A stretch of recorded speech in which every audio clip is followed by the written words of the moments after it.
right. We're ready. I'm ready. All right, is everybody here?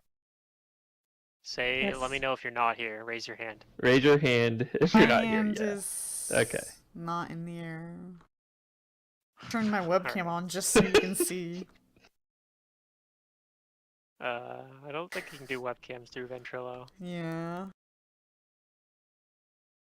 See?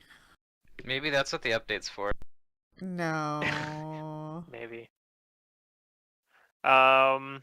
So yeah, not a whole lot to recap from last session. It was kind of the bookend, like wrapping everything up. Mm-hmm. You guys made it back to Magnamar and sold a bunch of stuff. Um, you didn't go back and deal with the the Shrine of Nocticula and the blood-sucking oozes, or whatever, the vampiric mists that you guys saw. You guys decided it wasn't worth the risk on those.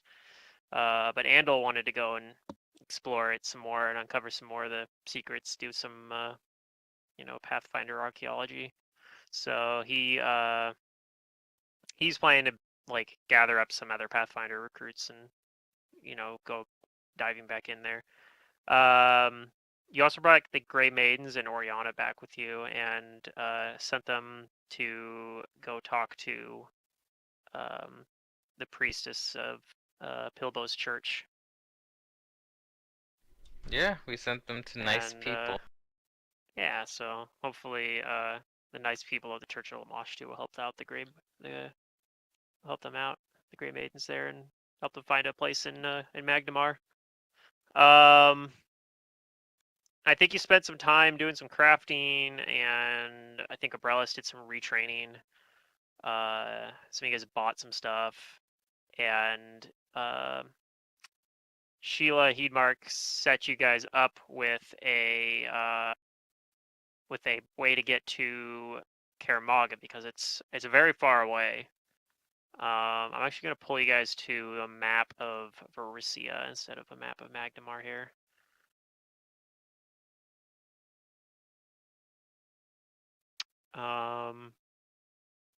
So yeah, as you see, we are currently here in Magnamar, and you guys got to go all the way to Karamaga.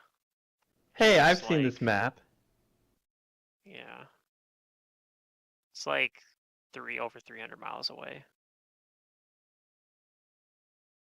Maybe close to 400 miles away. But they got you away. They'll get you there fairly quick, considering the distance. And that is the Sheila Heedmark has used her connections and some of her money to get you passage on a magical boat called the Lucky Jenny, which is it's basically a enchanted paddle boat where normally a barge going up the Yonda River would probably have to be towed by donkeys or rowed upstream. But it has a magical paddle wheel, so it can go a lot faster than most boats traveling up the river would go. Convenient. But it's bigger than a paddle boat, right? I mean, it's decently sized. It's about it's only about 60 feet long, but yeah, it's pretty good size for like a river going vessel. Okay. I mean, a paddle boat is something like very small. Is it a pretty good size for a murder mystery, though? I don't know about that. Well, 60 foot long Yeah.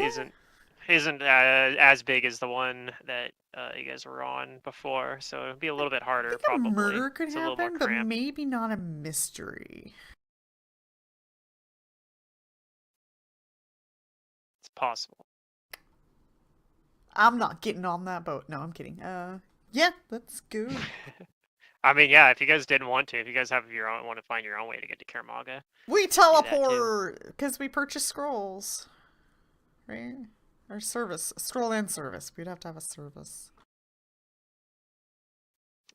Maybe. You could probably make the caster level check to cast from the scroll and have either you or Jace cast it, though. Dude, if I lived in Galarian, that would totally be my service. I would be like a teleport taxi or something. I would like a booth and be like, where do you want to teleport to? I've been everywhere.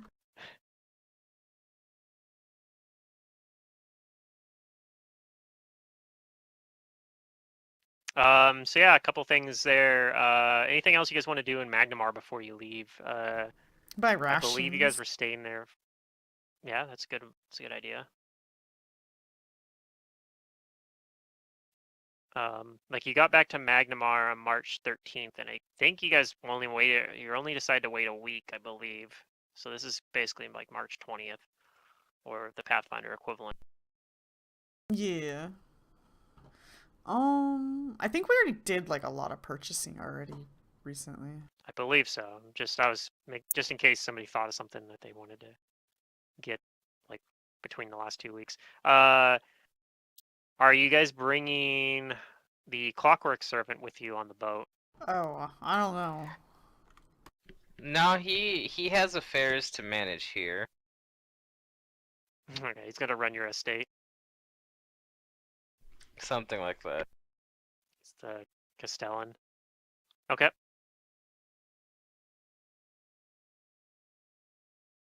I think the assumption is that he stays at the Heatmark Manor, Yeah, that's fair. and I guess I probably leave the key there with Sheila, and you just tell him like, yeah, if you, I mean, he's mine, but he's here to help, so wind him up and he'll do some things for you. Give your manservant a rest. Okay. Yeah. I'll come back she for him if I appreciates need him. that.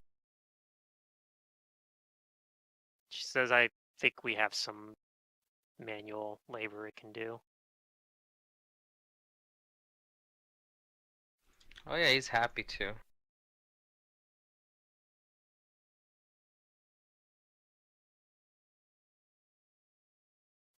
All right. So yeah, basically on the morning of the 20th, Sheila tells you meet at the kind of near like the docks there at the in that there's a halfling man named Othlo Jonke who's gonna be the one who owns the Lucky Jenny, maybe your passage. Says that it is mostly it's like a trading vessel that mostly is carrying like goods up to Karamaga, but they do have actual like rather small probably, but they're suitable like living quarters that you guys should be able to like stay in. And she tells you like to go near the docks that are like closer over to the sawmill, which is kind of near where the river is. Yeah, it should be fine. I've slept So, on yeah, boats that are less accommodating before. Yeah. She tells you to, be careful about you guys should be the only passengers on there. Besides, it should just be the only other people on the boat should be Othlo and his crew. So it hopefully should be safe from being murdered. Cool. And yeah, so I'm assuming you guys go there on that morning. Yeah, I have nothing else to do. Yep. Okay. Oops, I'm on the wrong map. Right. So yeah, it's foggy, pretty foggy morning, but you guys make your way there, and you see this man kind of when you get there, he's still having them load. They're loading like crates and such into it, and he recognizes you, and he he leaves like one of the other, and he sees he's a halfling, and it looks like pretty much all of his crew are halflings as well, and he leaves one of them in charge and comes over to introduce himself to you guys. All right. He like reaches up a hand to one of you,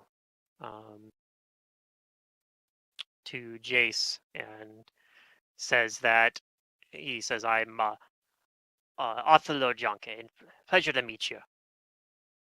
What? Othello Jonke.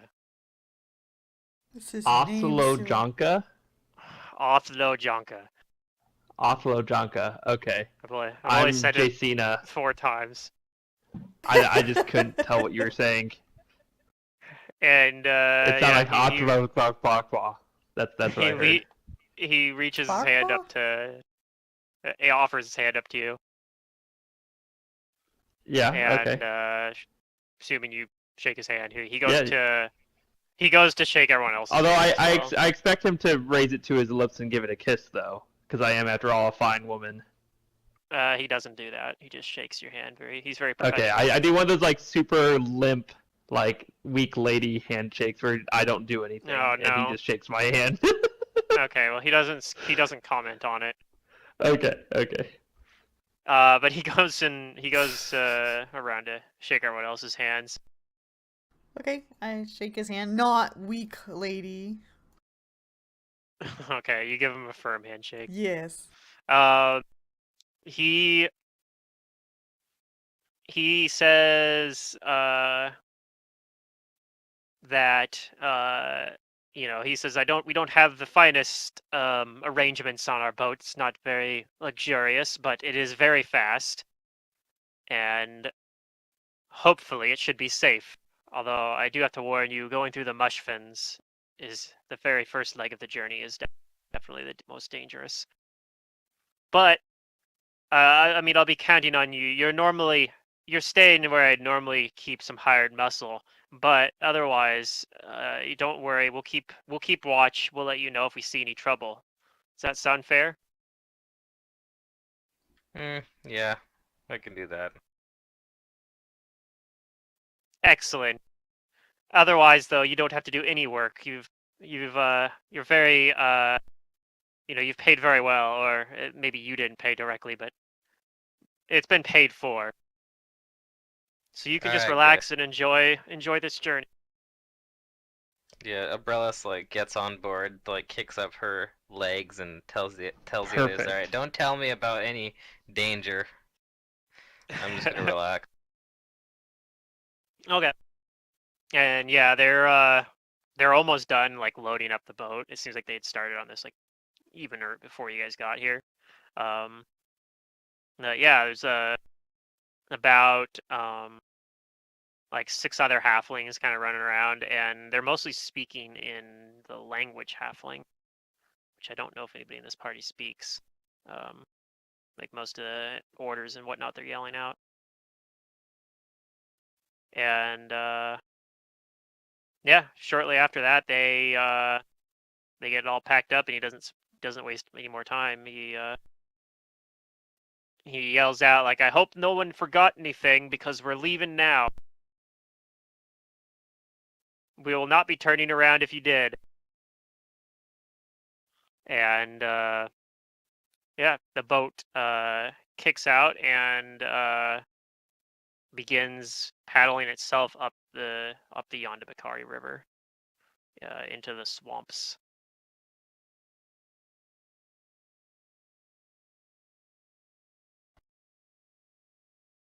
And yeah. Is the scenery interesting, or is it just like gross, ugly swamp, or is it like pretty swamp?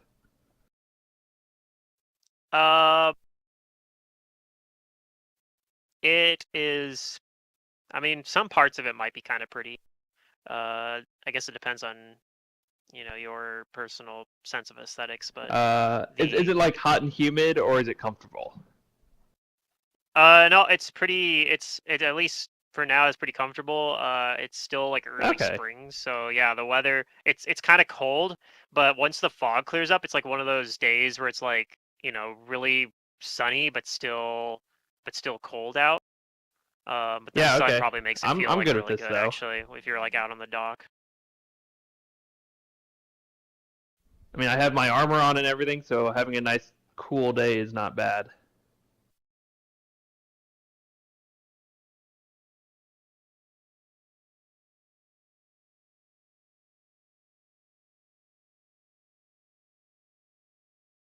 If there's anything anyone wanted me to craft while we're traveling, let me know. Okay, yeah, that's a good I thing know to we did. do. You can craft on a boat. If you have bought the materials and brought them with you for me to make whatever it is, then yes. I'm just impressed that you can craft on a boat. What are you crafting? I can He's make asking if somebody armor. wants him to. Don't you have to Um, have a mobile crafting station? I mean, he probably does. That's Oh. just Umbrellas, like, talking like you can, like, craft on a boat. That sounds pretty impressive. I mean, as far as so out of character, what items do I have? I have like smithing tools, but I don't have like a portable forge, I guess. So maybe it would be harder to make armor or weapons. Yeah.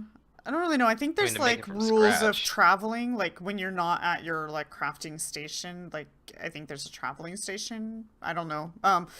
I might want Okay. something. Mostly I'm talking about enchanting. I'm mostly talking about enchanting, not making from Yeah, scratch. like, the enchanting is I probably doable. can craft armor, but I have the ability to make magical weapons, armor, and wondrous items right now. All right, so while you guys are thinking So about let me that, I'm know. gonna Yeah. kind of describe the boat a little bit for you.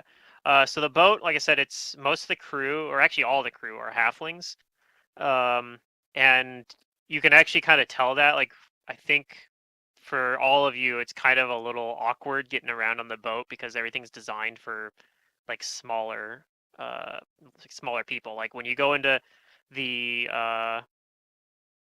the only place pretty much that it doesn't feel super awkward is the front of the boat, which is kind of like the like where you guys are staying. But even that's like this is not a very big boat. It's kind of um like it's like basically two rooms with like bunk beds in it basically. Um but yeah, you guys have basically have the rooms, the bunk bed rooms to yourselves rather. Hmm. Um Okay. they're like two different little rooms that have like four bunk beds each, or like beds that are in like two bunk beds basically per room. Yeah. Um, but yeah, not a lot of room in there though. They're pretty small little rooms. Alright, well, I call the top bunk. I would You have like four different ones to choose from. a handy haversack. That's going to take you 2 days. Okay. So yeah, you're probably able to set up a like a kind of a little bit of a cramped area to craft it in, but you're probably able to do it like in Yeah, not too bad. makeshift table or something. Yeah, there's also like two kind of like upraised platforms kind of on the front and back of the boat that kind of have that are like over the top of the like where your rooms are, and then the aft has like an area that's like Othlo's quarters. He has his own. The rest of the crew basically sleeps below deck, where the cargo's in the cargo hold basically, or occasionally, if it's nice, want to like maybe one of them tells you like, yeah, we sometimes we sleep out here in the under the stars, but it's been a little chilly still lately. We haven't got into the warm enough months yet.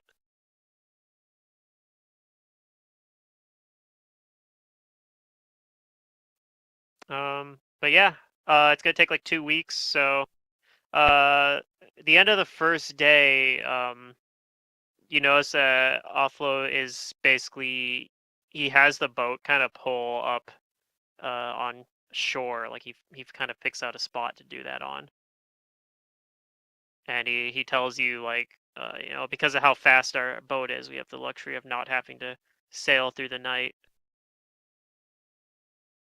Oh, so we're gonna stop? Yeah, and just until early morning. We'll get up before sunrise, though. We'll still get you there on schedule. 2 weeks, like I said. Unless something unexpected happens. Does that happen Nah. often? Unexpected things? No, I've been doing this for a lot of years, but Oh. occasionally you run into a problem where you can't get past like one of the towns closer to Caramaga. Hmm.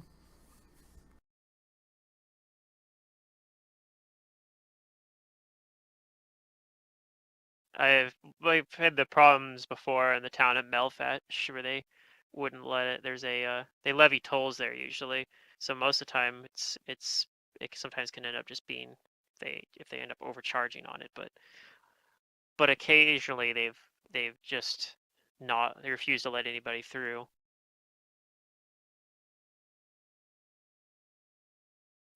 And he also asked like, so what's bringing you to Caramaga, if you don't mind me asking? Your benefactor who paid for it was very tight-lipped about it.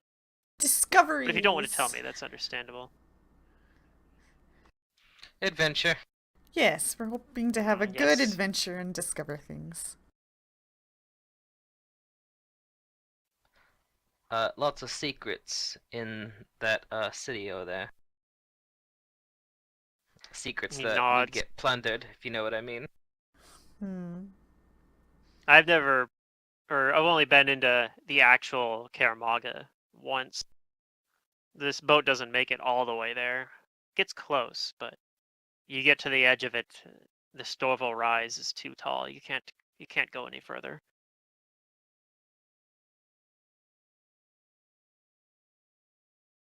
Right, so how do we get to the city from the boat? Is there like a caravan or something?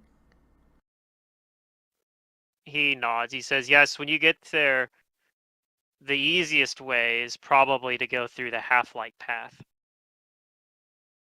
Halfling path? Is it No, short? half-light. Oh. It's the half-light path. It's a path that runs under the city, run by a group of rangers called the Dusk Wardens. Ah. It travels directly from the foot of the that ancient stronghold and goes all the way up to the top of the Storval Plateau.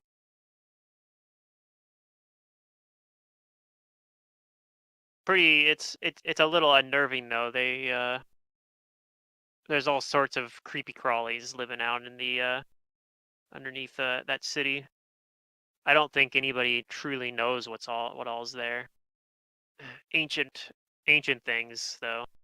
Surprised more Pathfinders go there, but in all my time I've only known one Pathfinder to go there. Hmm. From my understanding, Pathfinders,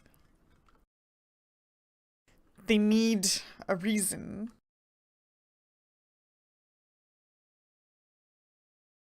Give them a reason, He shrugs and and they will says, go. "Sure, but I mean, a lot of them are like you and just going for adventure, right? And there's lots of adventure to be had in Caramaga." Sure. She just kind of nods and is like, I want out of this conversation and starts walking away. I don't want to say too Alright. much.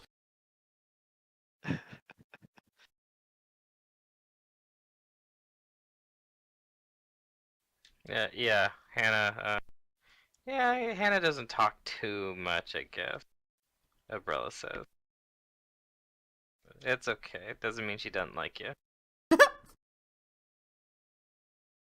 He's all like He offended. Why'd she walk away? What the no, fuck? he gives like a big smile and he's like, I don't mind. Even if we don't end up getting along, I get along just fine with your money. As I give him a grin and I say, yes, 'tis the language I speak. The universal language. Yeah. Yeah. But yeah, he tells you don't. He says I'll be keeping some of my men keeping watch on the overnight, but so you don't need to worry about that if you don't want. As yeah, they pull up like a little bit after the sun's just setting. All right.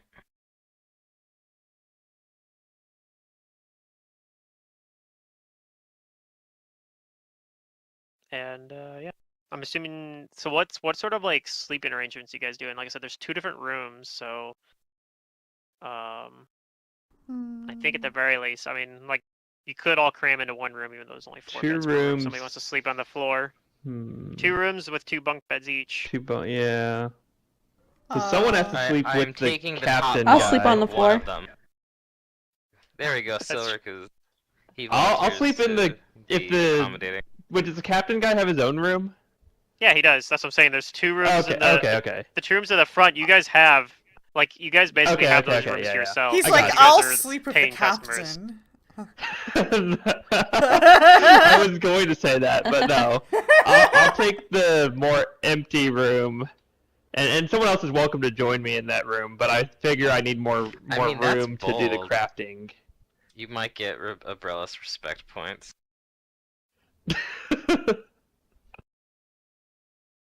No, yeah, I'll take. I don't know if anyone else wants to take the other room with me, or if you 4 just want to be in the first room. But I'll go in room 2. I'm sure we split up into the rooms and Well, nothing happens at least for the first night. okay. Um, No probably the murder boat, yet? unless somebody gets up like particularly early, it might already be moving before you guys even wake up, and already moving upstream. Okay. I'll prepare It's spells possible. today. Just productive spells, I guess you can say. Okay.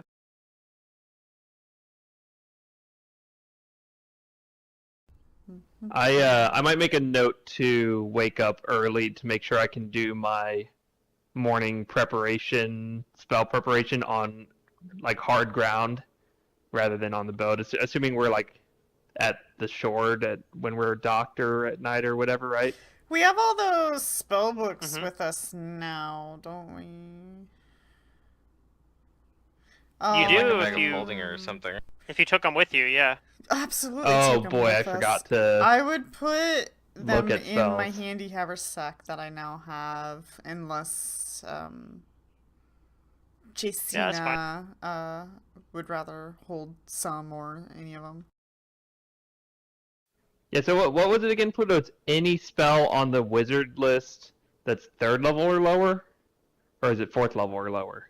4th level, but it's core rulebook only, and it Mm. excludes That's right. the opposition schools to enchantment, which for sins in terms of sin school, which I don't remember off the top of Necro my head. and something. I think it's necromancy and Alright, I'll figure it out. transmutation maybe. But yeah, I mean, I was gonna actually It's get fine, I'll look it up. yeah, I was gonna get the item for you, but I actually kind of forgot about it. So Yeah, I think I'm just gonna write some spells over to my spell book, and I don't think I want like the whole shebang, but it's nice that they're there. no, they're there as And an it option. was And the other thing, 4th level or lower, right? yeah, the other Okay. thing too is even if you don't write them over, you can still prepare them from another From the spell other book. spellbook, yeah. Yeah. Yeah, you just have to either do a spellcraft check or prepare detect or prepare read magic, and then prepare more spells. You know what I mean? You can use read magic, I believe, to prepare spells from another spell book as well. So like spells from Advanced Race Guide also won't work. They won't be on there either. Yeah, just stuff from the core rulebook. Okay, well that's probably what I'll do like during the travel mostly is learning these spells, figuring them out. Okay. Study.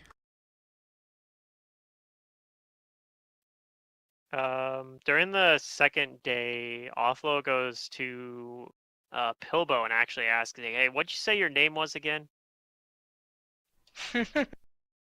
That'd be great if like these halflings had a beef with him.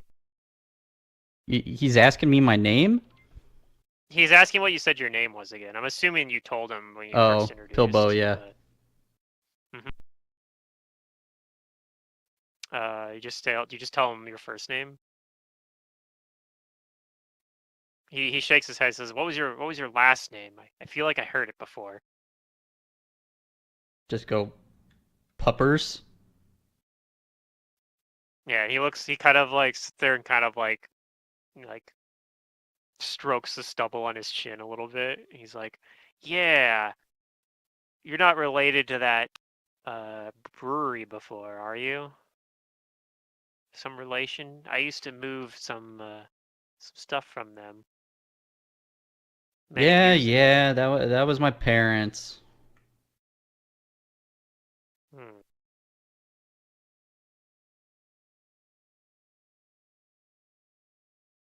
Well, I I haven't want seen it to for a...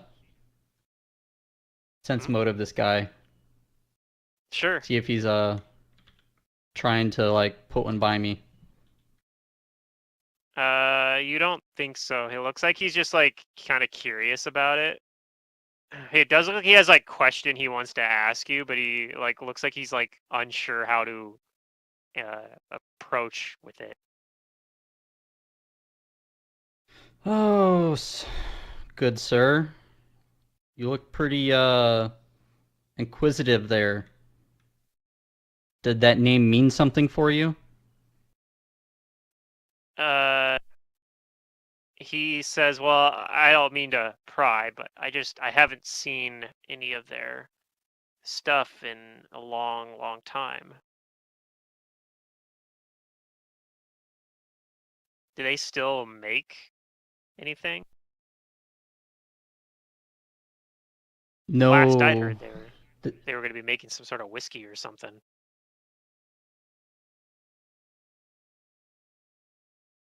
Oh, man.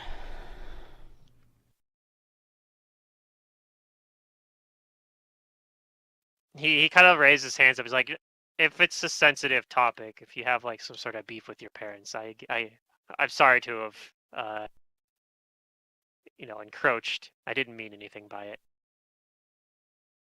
Yeah, the family business just kind of like fell apart. Oh, that's Parents got unfortunate into to an hear. argument one night, dissolved the business. Oh, that's a shame. They made pretty good beer. I was too young to tell you.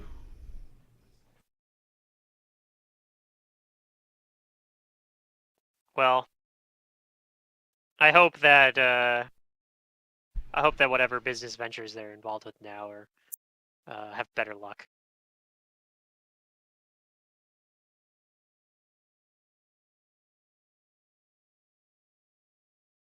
Then yeah, he'll leave you alone. He seems satisfied. He's like, "Okay, well, I figured that out at least," because it seems like it's been bothering him for a while. Like he's like, "Where do I recognize that name?"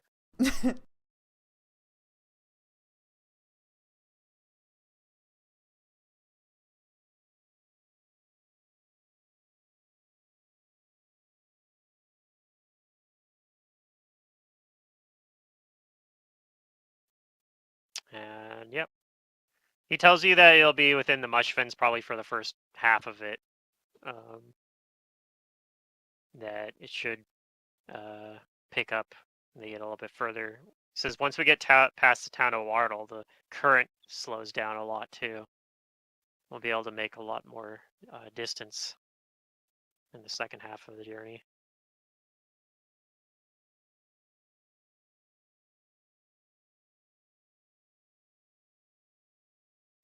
Okay.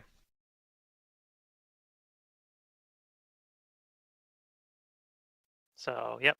Nothing else really eventful happens. Second day, docks up, shortly after sunset. Again, pulls up on a spot on the shore. Yeah, within the It sounds mush like he's fence, attempting to murder Pilbo. the wetlands. Is that your suspicion? You're like, on to Maybe. this guy. I mean, Pilbo is such a nice person. I've never seen him like be this like cold to someone before. Ooh. Yeah. So I'll be suspicious of the halfling too.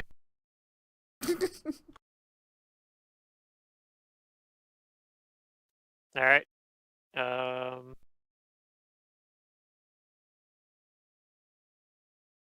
So yep, nothing really happens that night either.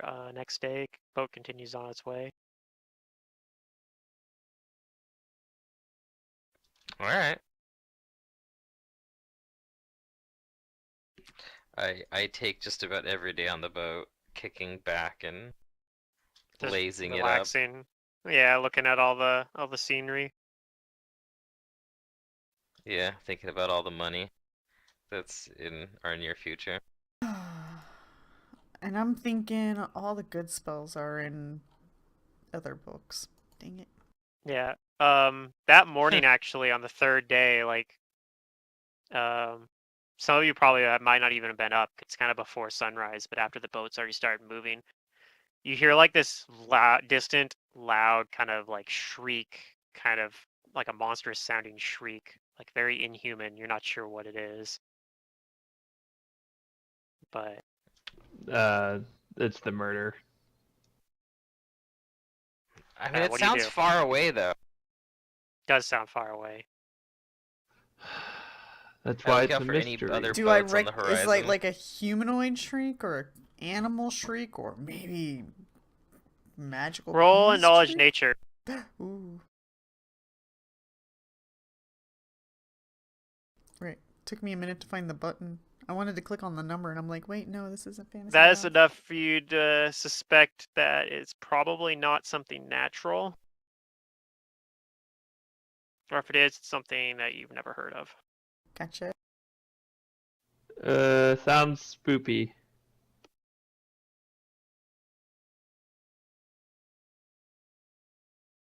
Oh, jeez. So,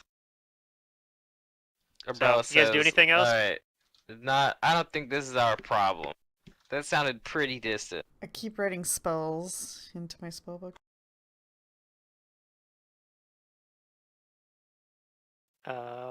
Well, if you guys don't do anything else about it, later in the day, Othlo comes up and asks when he goes up and he asks Silric, "Did you hear that blood-curdling yell last night? I did. Strange Do you know what that bestial was? cry?" He says, "Well, I don't know for sure, but my crew's convinced it's the Sandpoint Devil." What is a Shit. Sandpoint Devil? It's a great, terrible creature that roams the mush fens close to Sandpoint. We're about far enough now. If we went directly north from here, we'd get there. Probably a couple days on foot, maybe.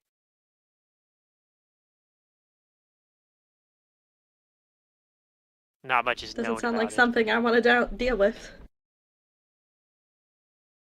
It's just a story that why that mothers tell their kids to get them to pipe down and stay in their beds. I don't know about that. I don't know about heard that. it's real. I've heard that just about everything in Galarian that anybody thinks isn't real is real. That's nonsense. There are definitely things that are just myth. I don't know. Have you ever investigated a myth and found it to not be real? I mean, you're Pathfinders. Y'all probably are more experienced with this than me. That's fair. I'm just going off of talking with other Pathfinders, or at least the one that I Who met. says we're Pathfinders? That's what Your I employer identified did. ourselves as. Yeah. Oh, yes, you also said that, but I already knew you were Pathfinders. When I talked with Sheila, she said as much. Oh, I thought we were being secretive.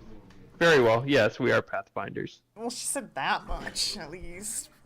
She didn't tell me what your Pathfinder mission was or anything, but She did Our say mission is to find the path, and the path we have found ourselves going to Kermaga. There's still plenty of things that ain't real, like a Whoopatinger.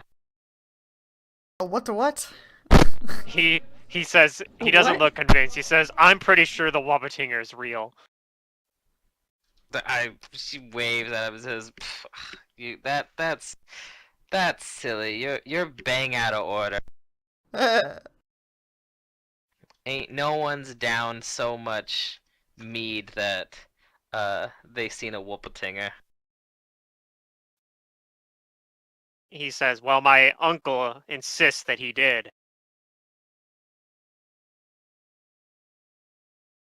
And my There's uncle good was a lot of stories. things, but he wasn't a liar. I'm sure he could spin a yarn. I'm sure.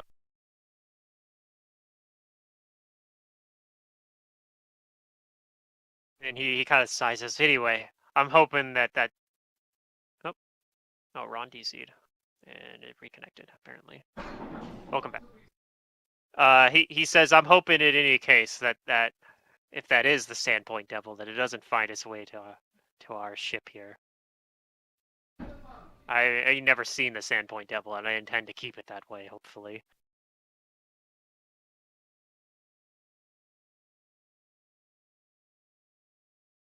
But yeah, other than that, nothing happens that day. That's okay. We'll keep you safe. Yeah, She I'm says with, counting on like you. not a whole lot of conviction.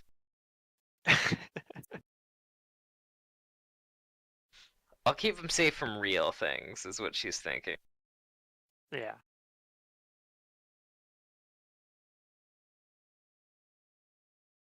All right.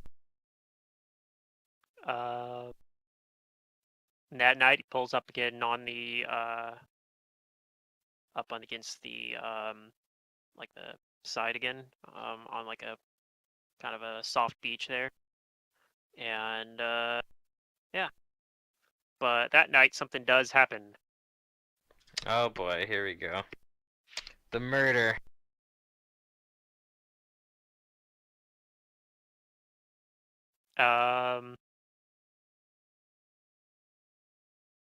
So yeah, that night you guys are all woken up from hearing a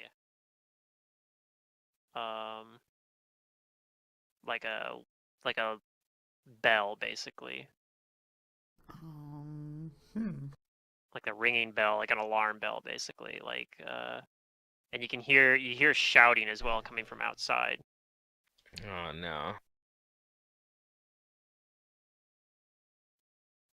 So this is the middle of the night, so I'm assuming that any of you that wear like anything heavier than heavy armor probably, or anything heavier than medium armor rather, or heavier than light armor, I guess. Medium or heavy armor you're probably not wearing unless you have the feat that lets you do it. Correct. Oh, I've got medium. Actually, no, I have light armor. I can put that on quickly.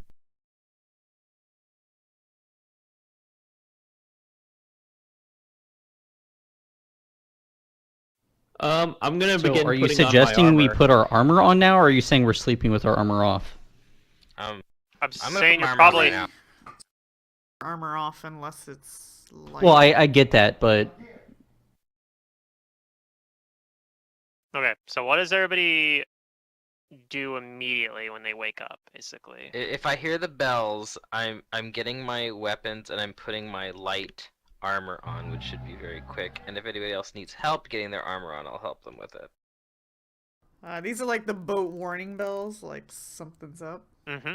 Yeah. Should I only take guess, like a minute yeah. at most. I'm not gonna. It's like in a fire, you don't like grab your things and then leave the building. You leave the building first. So yeah, I'm just gonna get up and go find out what's going on. I'll I get grab up my and then Okay. grab bow, my of handy course, haversack. though, because I can't cast without it. Yeah, I know like the biggest one is going to be, for example, Pilbo's got full plate that takes like yep. 4 He minutes or some requires bullshit help to put on, to and he put requires it help on. to get it on. Yeah. Even medium armor takes 4 minutes, but it doesn't require help.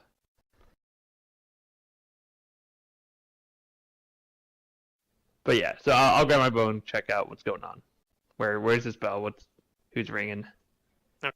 Is this like old-fashioned telephone? So what about Silric? You don't need armor either, right? So do you go out right away? Yeah, I'm gonna go out right away. Okay. So the three of you go out through the front, like from the sleeping cabin you guys are in, basically, and you see some frog-like people kind of climbing up over they look like they just climbed up onto the boat as you guys came out.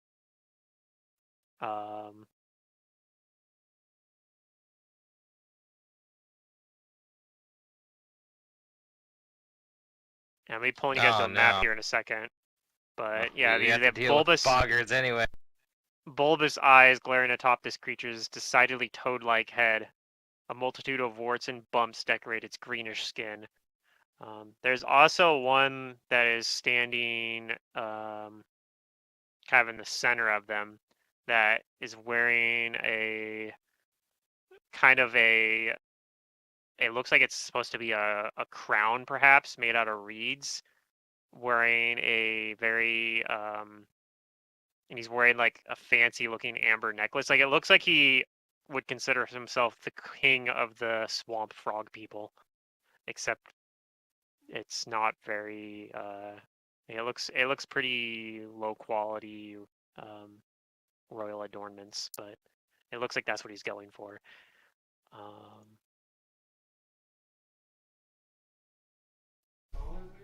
So I'm gonna pull you guys to this map.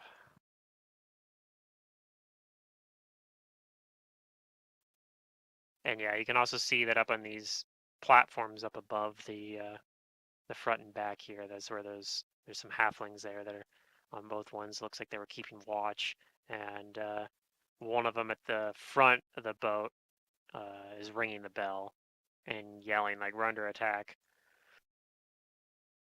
And everybody can roll initiative for me as well. I'm gonna get the turn tracker. Up. Yay! Where is the turn tracker?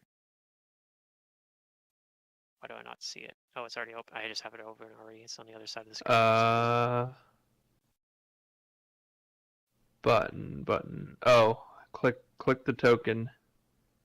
Click the button. I do have a couple spells I want to add to my spell book, but it doesn't need to be now. Like it'll be after this combat.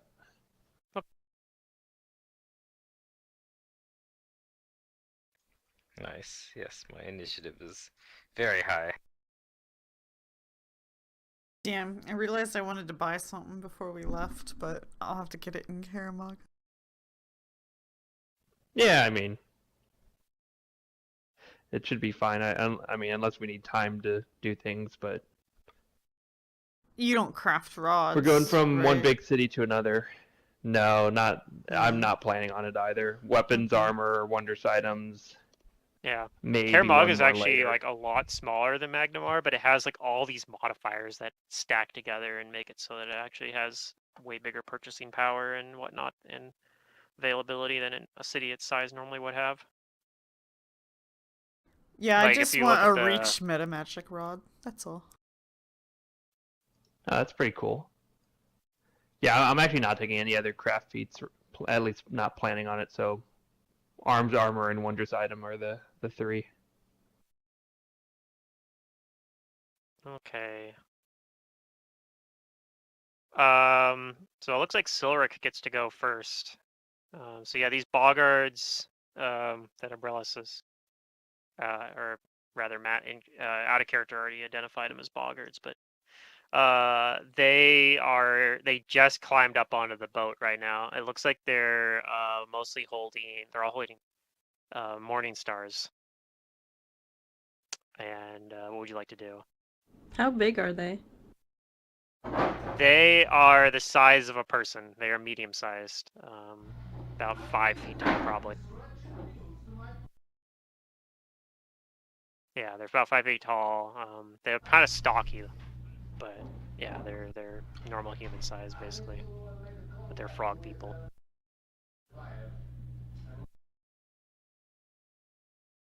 I want to attempt to kick one off the boat. Yes. Okay. Okay, that's a bull rush combat Sparta maneuver. him right off the boat. So yeah, that'd be a combat maneuver.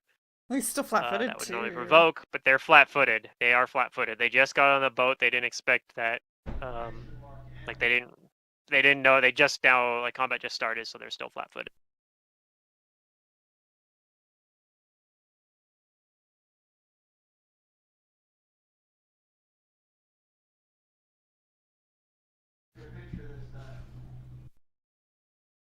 So yeah, CMB. Oops.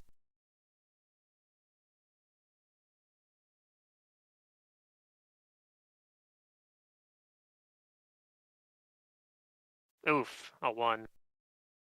All right. Well, you try to That's push him off the boat, unfortunate. but unfortunately, he's got too good a footing, and Dang. you don't push him off the boat. Abrellis, you're Not even putting that he has armor good on. footing, it's that your kick sucked. You just completely whiffed. Ouch. Damn. I mean, not Jeez. necessarily. A 1 doesn't That's what a necessarily 1 mean means, that right? you- No, 1 just means you No. missed. 'Cause you but it auto could be fail. pretty. Yeah, but you auto. It doesn't specify. Like an auto fail doesn't specify what caused it to fail. It just Okay, failed. whatever. For story flavor, My- we my use the flavor game is that you master missed. Right here. for the player. Thanks. Flavor it. So you, which square? Oh, the one you're pointing to there. Yeah. Probably not. Unless you had a way. I mean, it'd be hard to get there because you got these stairs in the way, and you're also inside, so you'll have to go out. through the Can door, I? which is- Oh, we have to go out through the door here. Okay. Yeah, doors here in the center. Oh, I see. But yeah, the stairs are probably Oh, in I the way. guess If you I'll. Is if the you had a door way to open? climb over there. I assume that it's still open. Okay, 5, 10, 15, 20, and I'm gonna stab at this important looking guy. I'm gonna Singling stab him out, huh? Fat Kermit. All right.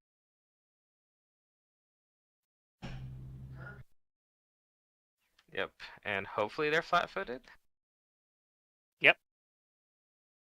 Unless he's got like Cool. uncanny dodge or something. He's a rogue.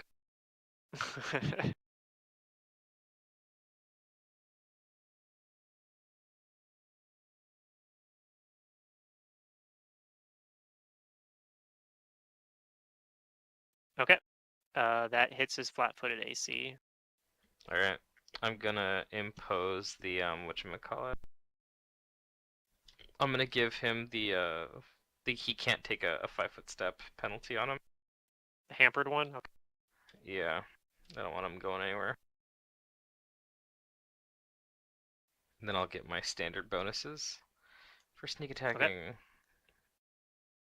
This guy's gonna come up and protect his boss, or at least attempt to. 5-foot steps. So he's gonna start with a attack with his morning star.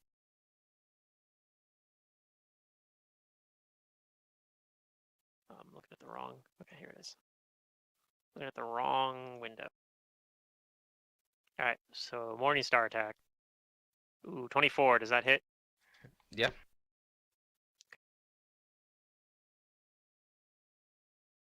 Does 9 damage. He's also gonna attempt to hit you with like his tongue lashes out, trying to grab you. Okay. That misses versus your touch AC. Yeah. All right, this one, it looks towards the party here and makes a very loud and horrifying croak. I need everybody to, including Pilbo, even though he's in the inside, to make a will save.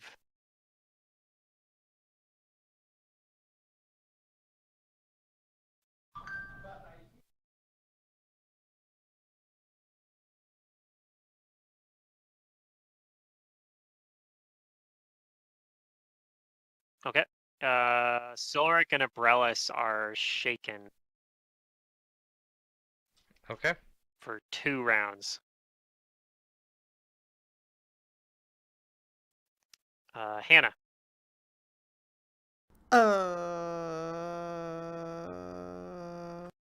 Okay.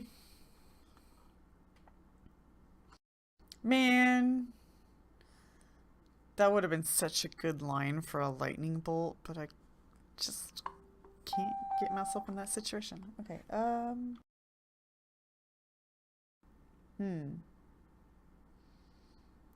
I didn't actually change my spells because I started just writing in my spell book and copying over. So let me see what I have prepared. Okay. Right, okay, I'm gonna cast a flaming sphere. And we'll start. Oops. I'm not on fantasy grounds, so we won't do that. I'm gonna start with that one. Okay. So he gets a reflex save. Yes. 16, DC 16. He made it. So he takes no damage for this round. But there's a flaming sphere still there. Okay. Okay. Do you do anything else? Move anywhere? I'm going to use a move action to pull an item out of my handy haversack. God, all my alarms are going off. I guess work is done. Work is over. Okay. Perfect. Yeah. And I'm gonna pull out I think a flask of I guess fire, alchemist fire. Okay. I have too much shit. Pildo. Is really what's happening here. I assume I have my armor on at this point, right? Hopefully. Nope. Yeah, we hope to No. put it up. I don't think you'd had time to really? get it on all the way. No. Oh, Okay. Alright, well, So if you'd like to stay in there and keep trying to get it put on, but otherwise you won't have it for this fight. I could mage armor you on your way out, I guess, next turn. Well, let me see what my spell is here. Which, speaking of, Silric probably doesn't. Well, it depends. Yeah, this is the morning, so Silric probably doesn't have the mage armor. It's the middle of the night. Night. Oh yeah. Well, it probably off anyways because it's from a wand, regardless. Okay, Yeah. well, He might have his bark skin on if he activated the power before he came out here, which would probably be a reasonable assumption. I'm going to cast Shield of Faith on myself and forgo my armor. All right. Do you move anywhere? Is this a... Which one's the door here? Is it here? The center one here. Come on, you dog. Why is it not... Am I doing something wrong? What are you trying to do? The path? There, whenever I was trying to right click for the drag thing, it was bringing open the save as menu. Oh, weird. Huh. I'll move right here. Okay.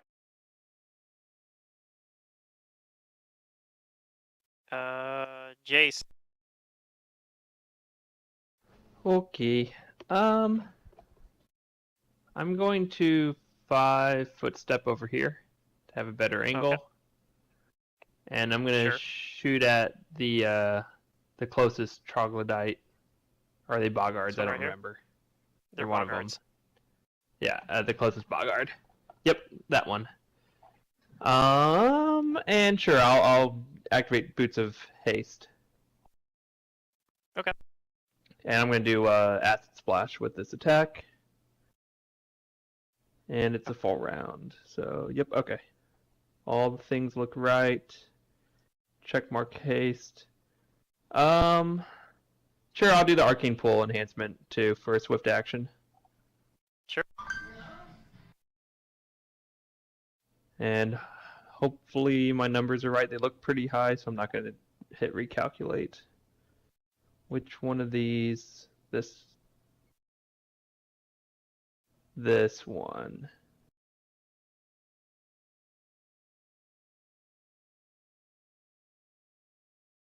Just 1 second, double checking. Yep, okay. This is the, I got the +1 enhancement and the adaptive last time, so I had to make sure it was all right. Okay. That looks correct. All right. So this one is Ooh, I not rolled a 3. flat-footed, but you still hit him with. And the extra arrows go to the king dude, because he's the next easiest one to see, I guess. Okay. So let's see. Go ahead and roll your acid splash damage for that first attack as well. Oh, yep. And I've just been doing this. I could do Ray of Frost. I'm doing Acid Splash, but I'm preparing Ray of Frost now, by the way. Okay. Just for fun, for flavor. You down this one with your first 2 arrows. And Yes. one of your arrows goes through and hits this one as well. Sweet. Yeah, my bow right now is effectively a +4 enhancement. Because it's +2, and then the arcane pool enhances it by 2 again. It's pretty good. This guy is going to move out of the flaming sphere he's in. He's gonna come around here and he's gonna attack Jace. Oh boy. AC right now is 17 hit. 15. So that would hit.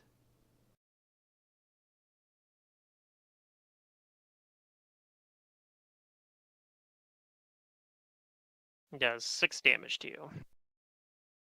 Ouch. Okay. This one is going to attack Abrellis. Guess I should attack that dude. I thought he would be fine where he was.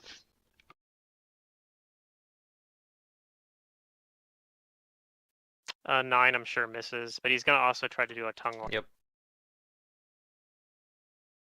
There's a 14 hit Abrellis' touch AC.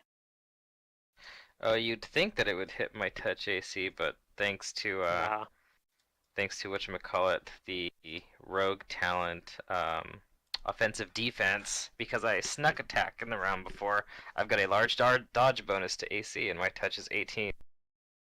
All right. Nice. I just realized my AC was 1 higher. It still hits, but yeah, because I didn't count haste. Okay. But that's fine. Still hit, so. This guy is going to. You in trouble. He's going to he kind of yells something in the language Bogard, which I don't believe anybody in this party speaks. And No. then he tries to cast a spell defensively. Get ready to croak. Oh, what are you clashing?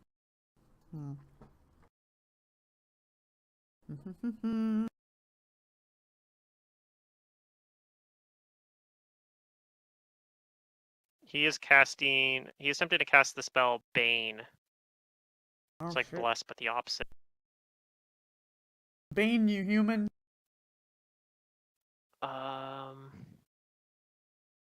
What's his bonus? Concentration. Okay, it's not very. But he gets it off. So. Like, 4 of us are human, yeah? No, this is I'm not half human. Bane as in the Oh. weapon property. This is just Bane Bane. as in the spell Bane. So it's basically Opposite of Bless the opposite of Bane, yeah. Bless. No. So Level 1 is everybody pretty weak. make a will save. Mm-mm-mm.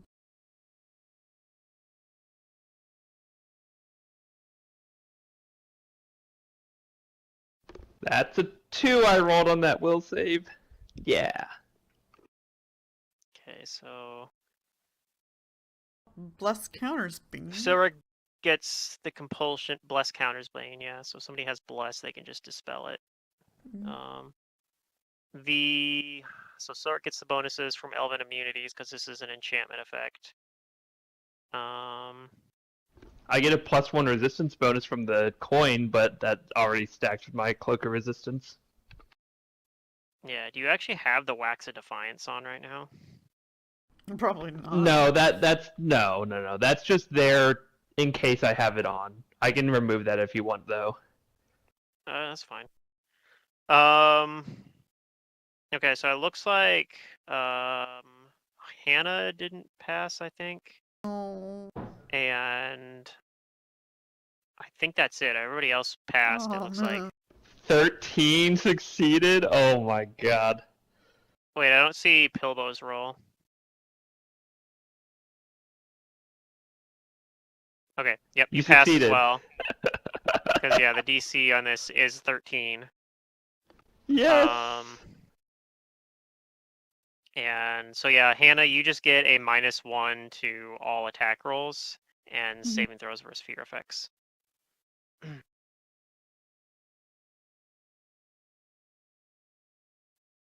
And that's his turn. So Silric. So I'm shaken. Yep. Should be an It's just a effect for that penalty. in the Yeah, fear. roll Just 20. Yeah, it's just gonna. checkmark fear. It'll just be a -2 to attack rolls and saving throws, I believe.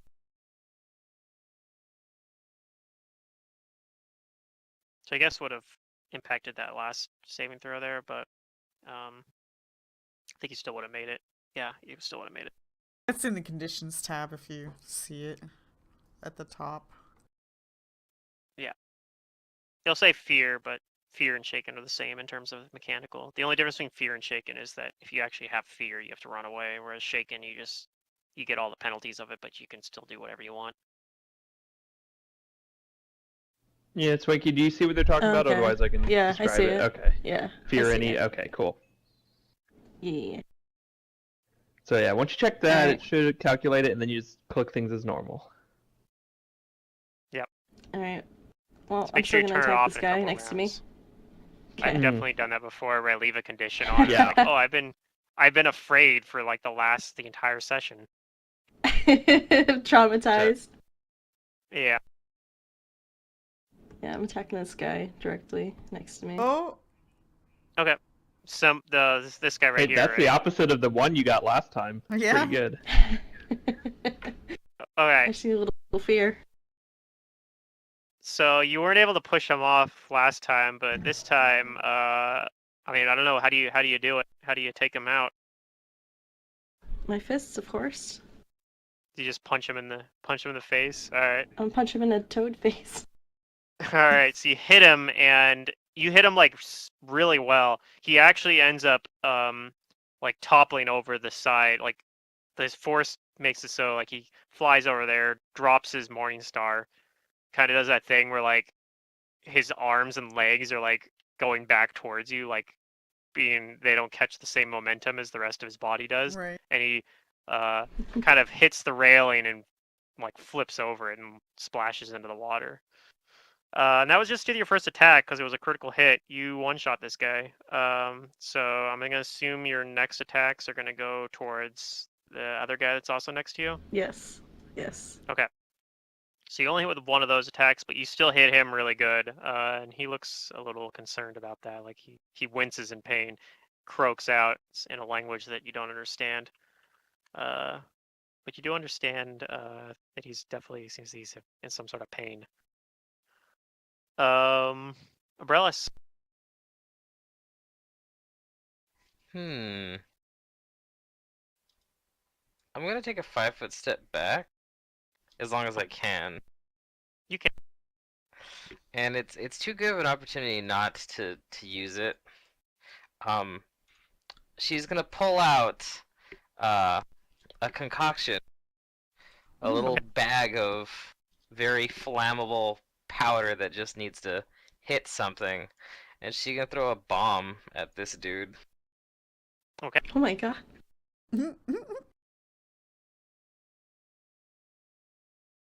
Yep, I just figured out how to make these. I mean, they should be pretty sweet.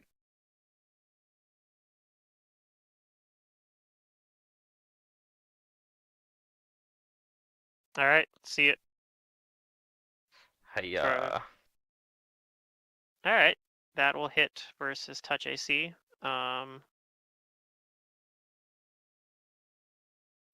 Yep, so he takes 13, and these guys, this, I guess, is this one guy over here needs to make a reflex save for the splash damage. It's only 4. 4 damage, but yeah, go ahead and roll a reflex. 11. Oh wow, did he actually fail? Maybe. Because it still goes off of my intelligence. Yeah, he just failed. I think by like Perfect. 2 or something. All right, he takes I have some very low damage. DC. They're still up, but Yep, now takes they're 4. yeah, they're not looking too hot. Yep. This guy is dead. This guy is also dead. Hannah. I'm gonna lob an alchemist fire first, and then I'll move my sphere. So I guess I am gonna have to take a -1, and it's not in melee, so I don't. I mean, Yeah, I mean, I this still guy have over here, he's not in cover. melee. Let's see. Nope, no cover. You got a clear shot at him.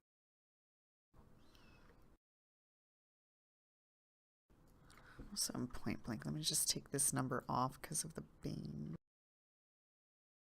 Against this touch. Take. Oh, I miss anyways. So the alchemist Don't fire. be so sure. Okay, no, that does miss. Just barely. His touch AC is only 11, so. Yeah. The alchemist fire will Splash start damage, though. here. And where it's gonna land, I guess. Do you want me to roll a d8 or do you? Sure. Okay. Go ahead and roll it. So right here. Yeah, I guess I don't know how you interpret it. Or But no, yeah. it'd be right here. It'd be right Yeah. here. Okay, so that'll hit. It'll hit this guy at least. He gets a reflex. Do they get reflexes for the alchemist fires? I don't actually know. For alchemist fire, For the I I splash thought don't the think part? so. explosion part just did 1 damage or something. Yeah, I but think it's just I don't know. one, just a Yeah, flat because one. the splash He is just only takes 1 1 damage. damage. Okay. Yeah, I'm trying to double check. Alright, right? yeah, he just takes 1 damage then. Alright, he's still up though. Then your sphere. You wanted to move that as well? Ooh. Yeah, since I didn't get him with it, I'm gonna go ahead and put the sphere over their boss. A reflex. Okay. So I'll take. Yep. He rolled a 4, so he failed his 16. reflex save. Okay. The sphere is, I think it's just a flat 3d6. 3d6. I was shorting myself. Okay, 3d6.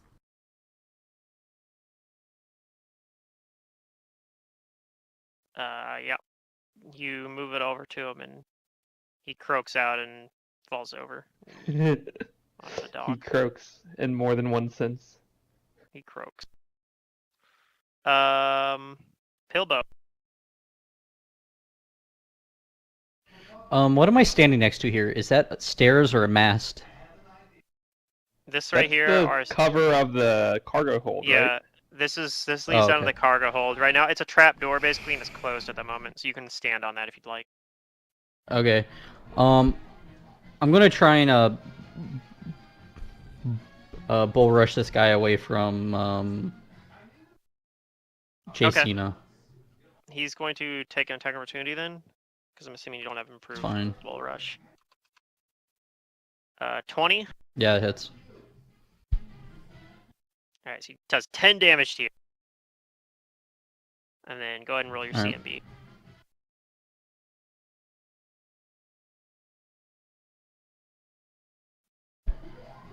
All right. Ooh. Let's see. I think you can push him back further based on how much you beat his CMD by.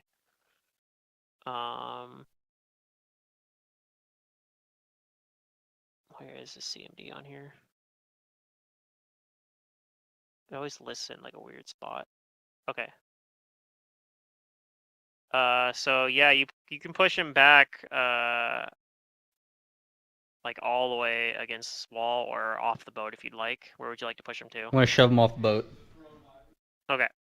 So you shove him off the boat, splash into the water.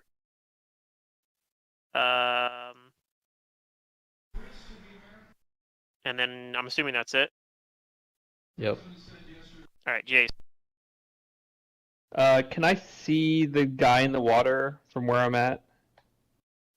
Like to Sure. shoot him? Okay. I'm gonna aim at him, and then any extra arrows will go to the last remaining dude, and I am not using the haste boots, so I will not get that attack.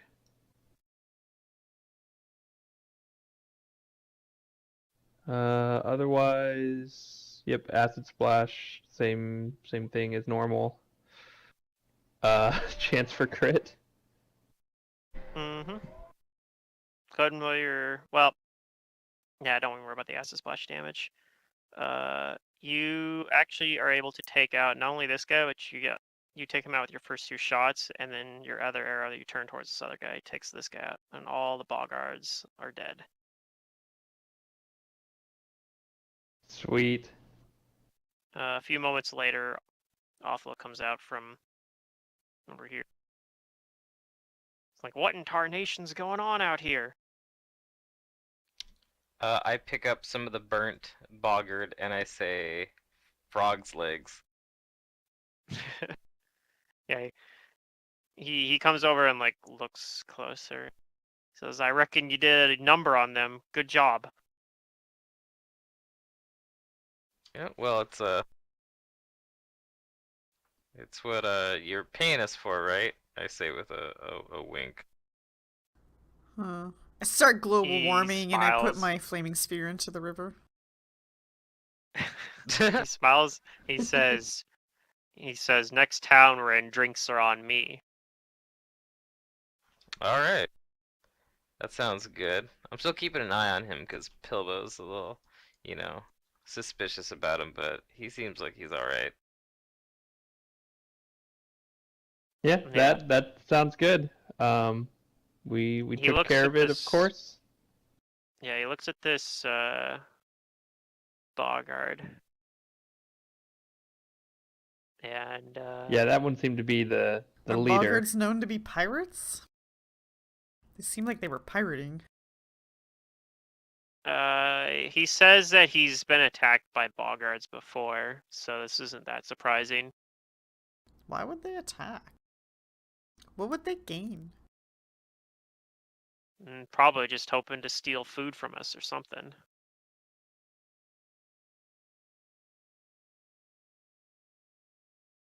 They're dead now, but I'm gonna head back to bed. But good job, That guys. sounds like a good idea. Yeah, it seems like there's Yeah, nothing else happening now. That's so Yeah. strange. So They I'm gonna didn't go have any too. like kind of wealth or loot on them, did they? Oh, the Most king of them had don't, some fancy stuff. except for this king. You notice that he has a very fancy-looking amber necklace. Like it looks like it's like a necklace that has like a bug trapped in like Oh, a please. polished Please. shard of amber that perhaps contains dinosaur DNA. It's possible. All right. He also has a very fancy-looking belt with like a kind of silver buckle on it.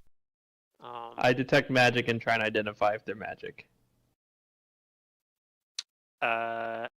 Yes, the belt is magic, just the belt. He also, the Morningstar looks like it's high quality, like it might be a masterwork Morningstar.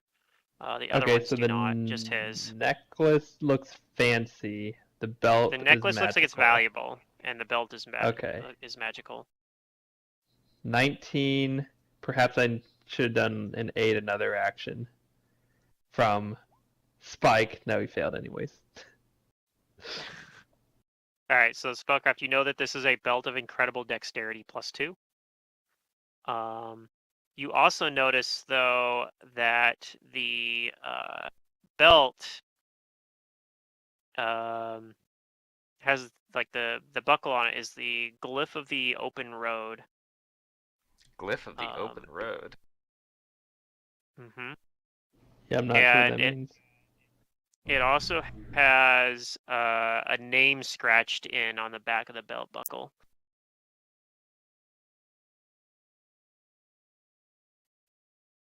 Which is this name.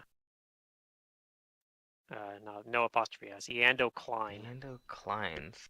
Why does that sound Okay. familiar? Mm, You Calvin can roll a Klein. knowledge local. Yeah, I'm gonna know it's local that. Matt and Abrellis might have heard that name before. I have not. I don't think. I don't know it. So the glyph of the open road, you guys immediately know what that is, even if you don't know out of character. The glyph of the open road is the most recognizable symbol of the Pathfinder Society. It is displayed over the main gate of the Grand Lodge in Absalom. But also, they probably have. It's probably on a little sign outside of Sheila's manor as well. Abrellis, you recognize this name actually. That Eando Klein is a, or at least was a very relatively well-known Pathfinder. Although rumor has it that he's had recently resigned from the Pathfinder Society, which is rather unusual because most of the time, even when somebody retires from doing Pathfinder stuff, they usually just stop doing stuff but it technically stays part of the organization. Like it's pretty unusual for somebody to resign. I tell the others You don't resign that from is Pathfinder. unusual, You and die to that's- monsters while Pathfindering. Well, that Abrella says, well, that might imply that. Yeah, that's a pretty Anyway. common retirement plan for Pathfinders. Is It's to part of your Yeah, resign. she hands contract it when back you to become a the other Pathfinder. people to identify the You acknowledge property, you might die to and also monster. I'll be right back. Okay, dang. I need to ask Matt if he wants that belt or not, because I know it'd be good on me, but I have a lot of good stuff. So if he wants it, I want him to have it. Well, that'd be good on even Silric or. I mean, he doesn't use Dex to hit though. Yeah, but it helps his AC. Nope, just for AC. And saves. Yeah. Be good on most. I mean, it'd be good on most people. It would help me to hit. It wouldn't help my AC because max Dex, unless I'm not wearing armor like now. But I'm actually above my max Dex already. All right, I'm back. Matt, I was gonna ask if you or if anyone else won the belt, because I know it would be What good is for the me belt? to get +1 to my attack. It's +2 Dex. So Oh, it'd help me by Dex giving belt, me you +1 say? attack, but it wouldn't help my AC because I'm already past my max Dex, and I have a lot of good I stuff. mean, it would 'cause I even can be craft good for things. me because it'll help me hit. Well, as doesn't well. Silric use? Okay, someone else Dex, take it or is then. he a strength? I mode? don't. He's strength, but it would help AC still, obviously. So, okay, someone Well, else take seeing as it I don't because have a I belt, don't want to. Then greedy. I'll just slide that over to my inventory. Okay, and then that's the kind of thing too that I can just craft for half price. So it's not that expensive to get them. Because they're what, like 4K, so it's 2K to Yeah, craft, but we a little bit less. we won this belt in. Right, no, I'm Bloodsport. saying for everyone. Like that's on my list of things to craft soon. So That, and anyone apparently else this wants is a belt. property of Eando Klein. and Yeah, it has the apparently at some Pathfinder point. seal on it, which is super cool. Should Yeah. at least hold on to it on your belly, around your hip. But man, Plato, I'm so disappointed with that My necklace. Yeah. When you said like insect trapped in amber, I'm like, oh my god, it's a Swarmbane clasp. Nope. It's just I'm it's so just an amber excited. necklace worth 400 gold pieces. Okay. Which, yeah. I got 19. It's close to 20. Well, the So- rich get richer. +2 Dex. I guess I'll just hold on to the necklace unless someone else wants to. But I assume we're just going to sell it when we get to Karamaga. Yeah. Just so. What is the necklace? It's just a necklace that has amber Oh, it's just a value. on it. It's just a valuable. 400 gold, yeah. Yep. Just hang on to it. I guess I could enchant You it could to even be a enchant it. Swarmbane clasp. Because it You already could. matches the description. Yeah. Yeah, you could. Maybe you should.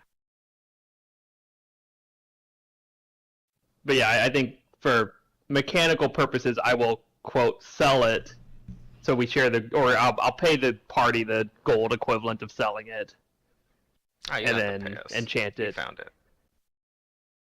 But I can't use it. It has to be a melee character that uses it. So I'm just enchanting it for someone else, I guess. That's what I mean. So it'd be really good on someone like Silric, or even on Abrellis. I think it'd be best on Who don't Silric. have, like- Except for we haven't been facing I have swarms, bombs and we now. have no reason to like desire that. So Does Silric yeah. have a necklace on right now? What I'm getting Wait, at, this isn't even a necklace. it's, Is it? Oh, it is. Okay, it is. like, unless you're like going up to Silver and being like, "Do you want me to make this weird item for you that you had no idea about?" Like, then sure, but yeah.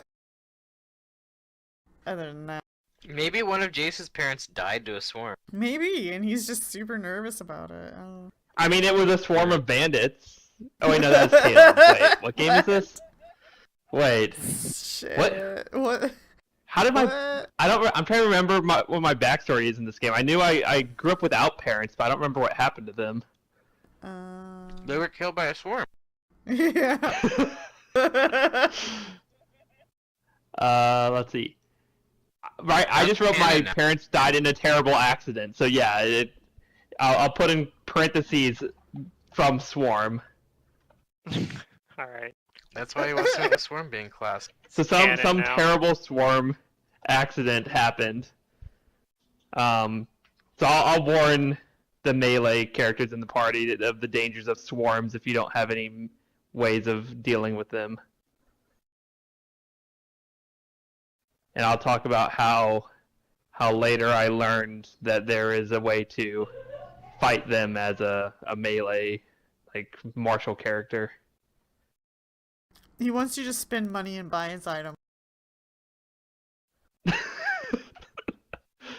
never heard you I talk mean- about your parents like that before.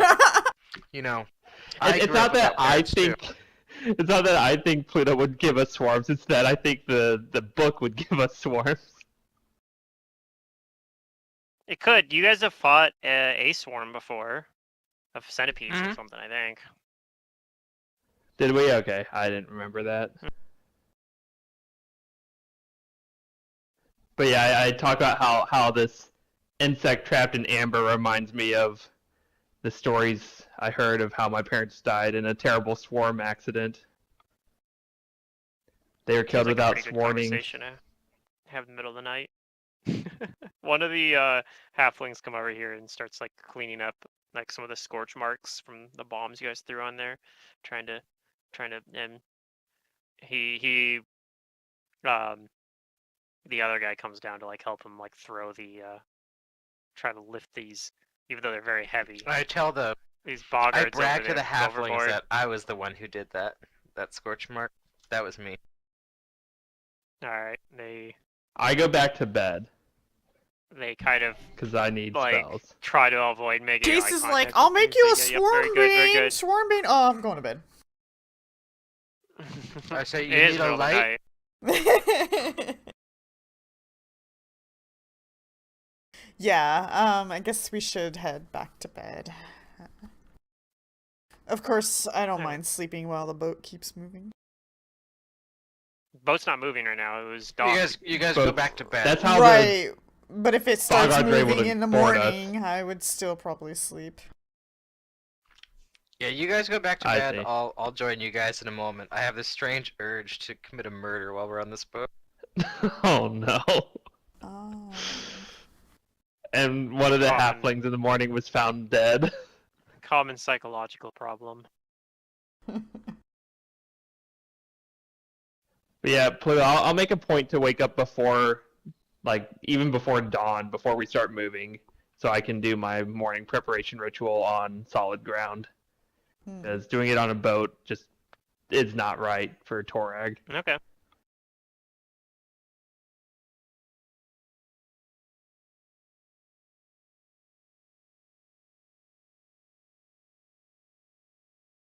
Oh wait, I don't have to actually. Yeah, okay. Well, I don't pray to deities, but like since I always did morning rituals with the clerics and the paladins and whatever of Torag growing up, like I'm just used to doing that, and that's how and when I do my magic stuff. I don't like actually commune with him, but Right. that's when I'm used to doing the studying my spell book and having like peaceful ritual time. Yeah, sure. That makes sense.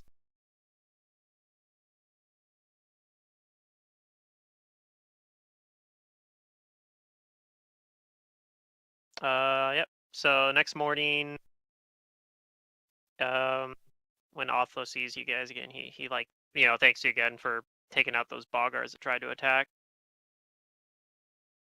Oh, it was nothing. But thank you for the compliments, nonetheless. They're appreciated. Yeah, it felt good to stretch, after being cramped on this boat, to have a little bit of action.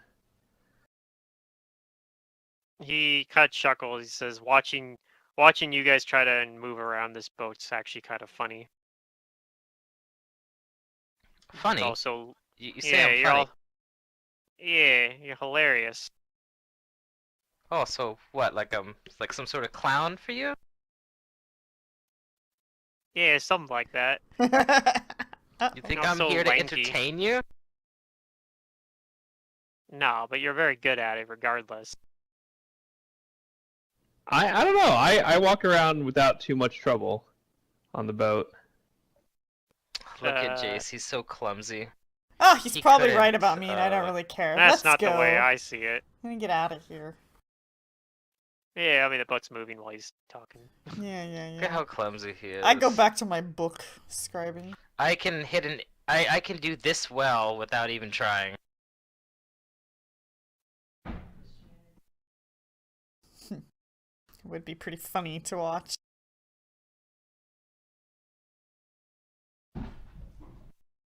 But yeah, you guys make it the rest of the way through the mush fens without any other incidents. It takes a couple more days. Oh, I'm sure there's still Eventually, more incidents along the way. Maybe verbal incidents. maybe, but yeah. nothing that no random encounters or anything. So you actually get to the first settlement that you've seen since you left Magnamar. Basically, the first sizable one at least. It's a little town called Wardle. Oh, do they want to Who make left all money? these settlements here? Are we So stopping? Wardle is like one of those. Yeah, you guys end up stopping in Wardle. And you guys get there, like there's still sunset hasn't happened yet, but Alpho says they're gonna stay here tonight anyway. Yep, and I remember those drinks you said you Yeah. And he grab says us, if I'll you come take with you up on me and visit the local establishment, there's a local dive bar here in Wardle that I like to go to when we come through here. Ain't no bar like a dive bar. And it's like Wardle's like one of those like it's kind of still it's actually basically on the water. Like most of the buildings are on like stilts basically. Mm-hmm. Kind of they're close to the edge, like so the water's pretty shallow there, but yeah, they're basically on the water. Just And, asking to get invaded by merfolk. Correct. And so yeah, it doesn't seem like it seems like there's like it's not like a particularly fancy looking place. Like it looks like it's probably a relative like not, but there are a few places that look like they're pretty well kept and like you would maybe people are from the region would know like this a lot of trade goes through here. But there isn't really much other than like trading happen here. There's not a whole lot of like industry here or anything.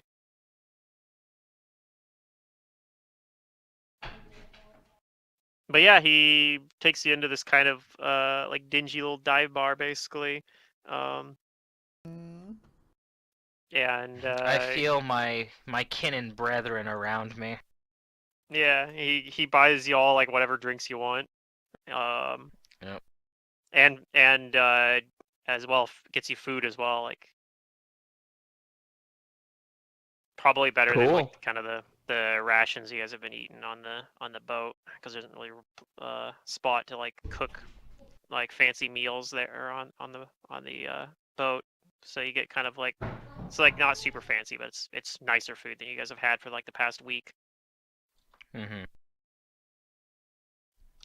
I want to do a cursory like appraisal of the people in here. Is there anybody who's been particularly irresponsible with their drink and left their pockets or purses exposed?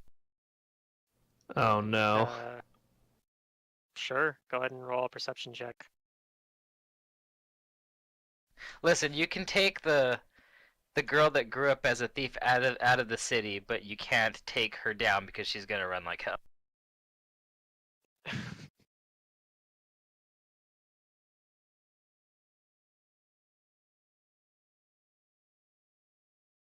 But yeah, it's not very. It's a pretty quiet atmosphere. Like it's pretty. It doesn't seem like there's like a lot of.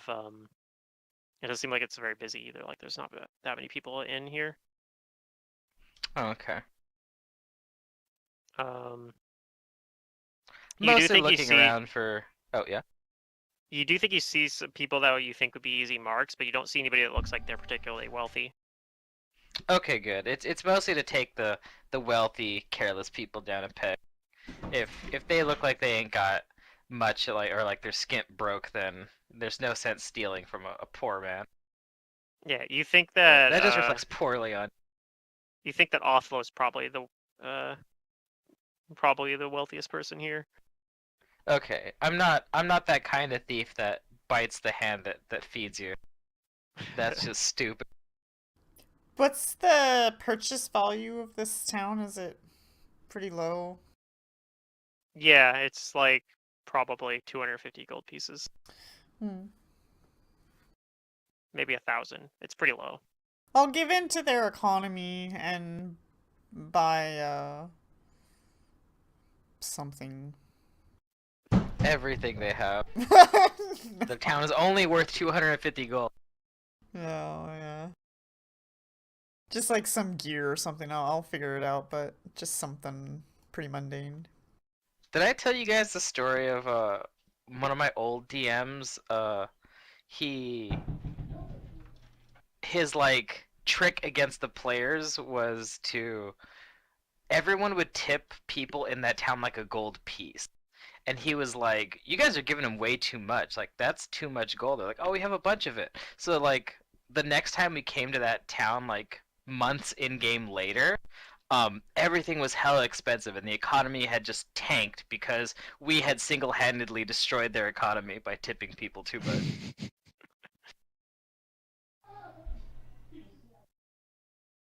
I remember seeing a Order of the Stick comic where they have like the adventurers coming into town, and everyone's like, "Oh God, adventurers are coming in!"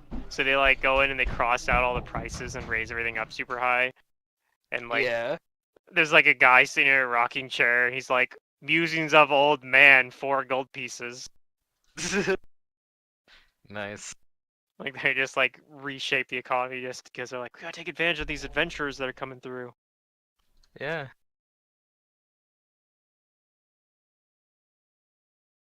All right. Yeah, Well, this Abrelis enjoys her I'll time buy drinking. a. I will buy some ink from them, Pluto. Do they have a tent? Ink you can get. Like a large tent? Yeah, you could get mundane goods Oh, like that's that. a good idea. Because we don't have a tent, right? Or do we have a tent? We. had a tent. I don't think we do. I don't know. I don't think we have a tent. I'll buy I a don't tent. remember what. I don't think I do.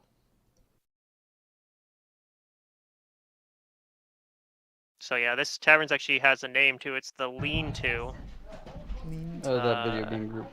What? That video game group. So it's yeah, it's a ramshackle roof that tilts to one side, and it has a peculiar tradition as well there, where they have a a stout brew called Bog Grog. It's kind of like their famous local brew. So I don't know if anybody tries it. I'll try But it's that. a stout brew that leaves grit in your teeth, and the locals make a habit of emptying the remaining dregs of their mugs into a communal bottle. Okay.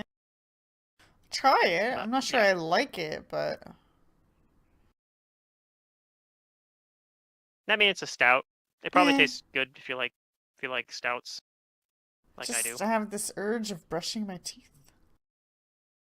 Yeah, it kind of gunks up your teeth a little bit. And No. leaves these grits behind.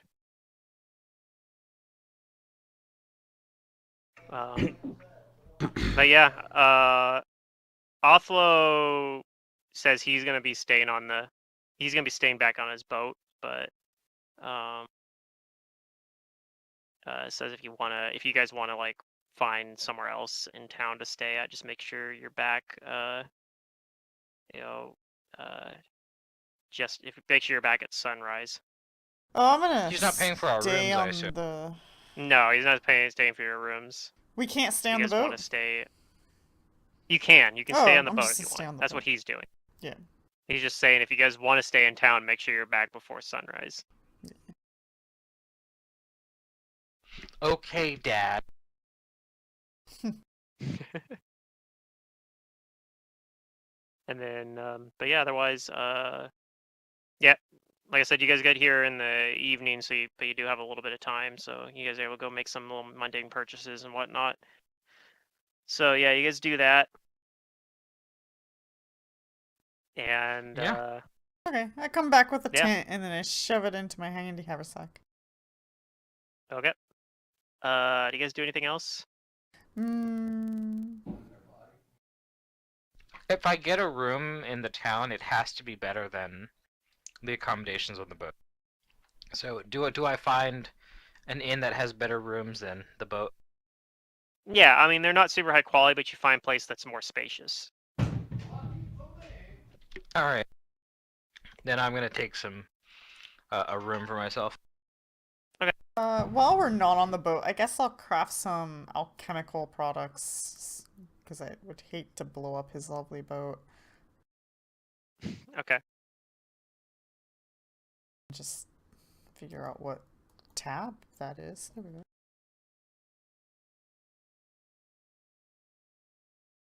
I tell the others where I'm staying at. Okay. Got my alchemist fires. That. What about Pilbo and Silric?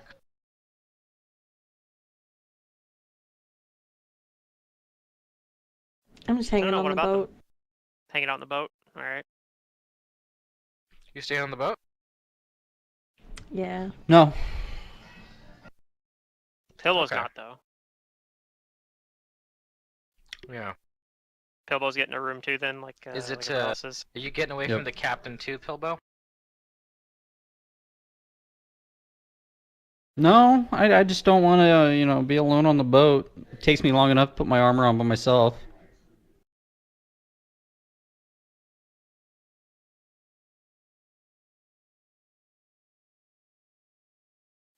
Oh, okay.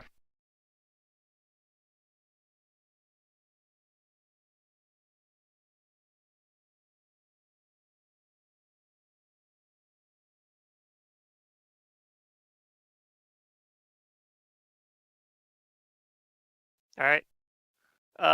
So the next day, you guys those of you that stayed on in Wardle, make it back in time, and the boat continues on. Or I assume you guys make it back in time, unless you guys choose not to, for some reason. That'd be weird. And yeah, Othlo tells you that next town will be a couple days down, town of Whistledown.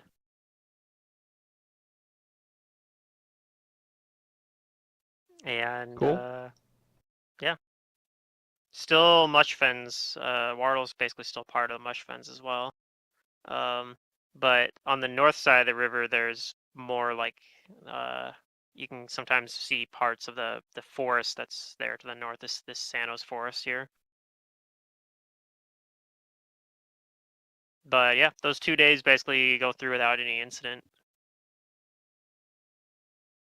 All right. And yeah, make it down to Whistletown a little bit earlier than you did even at Wardle, but he says we're gonna stay here as well.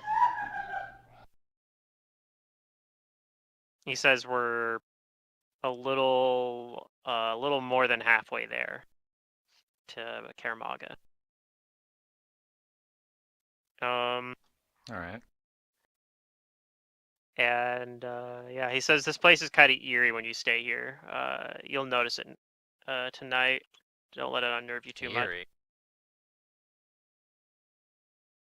Yeah, the gnomes here, they have a weird they have these weird chimes that they set up everywhere, and when the wind blows off the lake at night, it tends to make very peculiar, rather spooky kind of noise, but it doesn't actually. There's no actual danger. All right. Okay. Now I'm nervous. Hmm.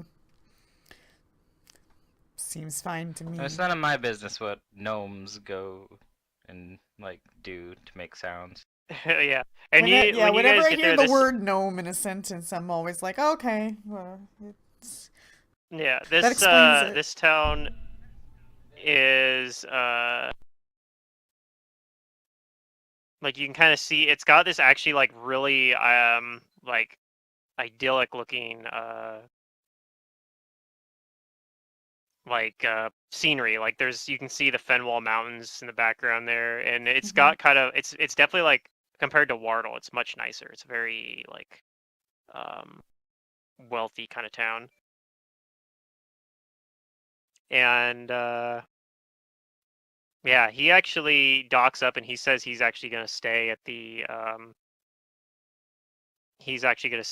Azure Cup, which is an inn that is fairly fancy. But he says you're welcome to stay on the boat if you'd like. Some of his Oh hell no! crew I'm going to stay the Azure there. Cup. Okay.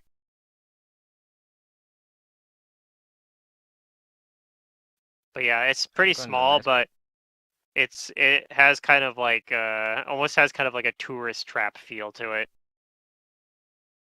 Like it seems like there's some places that are selling kind of like trinkets kind of, and you're not sure. It could just be that there's just gnome things or something. About half of the people you see here are gnomes, and most of the rest are human.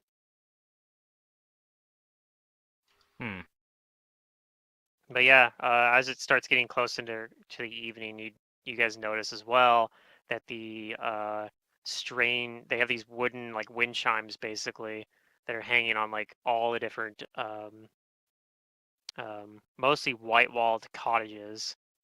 But yeah, they start kind of the wind starts jostling them, and yeah, it makes like this kind of eerie sound from having all these wind chimes. Hmm. All right. Well, does it go on like for a long time? Yeah, it goes on through the entire night. Oh my god. In particular, so the Whistledown is known for having some of the finest musical instruments in all of Avistone. So you would perhaps see they have like a few different places there that specialize in that, like a few different competing workshops here that make extremely valuable and finely crafted instruments. But I don't know if that's of much interest to anybody in this party. I don't play an instrument, but as long as it sounds good and it's not like keeping me up at night. The forge and anvil and hammer are my instruments. All right. So yeah, it's just maybe a little Battery unnerving, but low. it's but at the same time it has kind of a pleasant sound to it. The wind chimes do. And yeah, assuming anybody that stays at the Azure Cup probably gets pretty pretty well rested. It's like they serve him like a really nice breakfast as well, and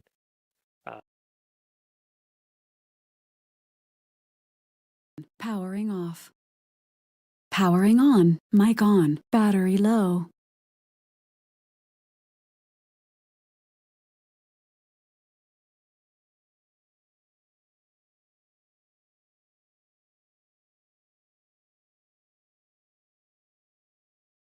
Charging battery.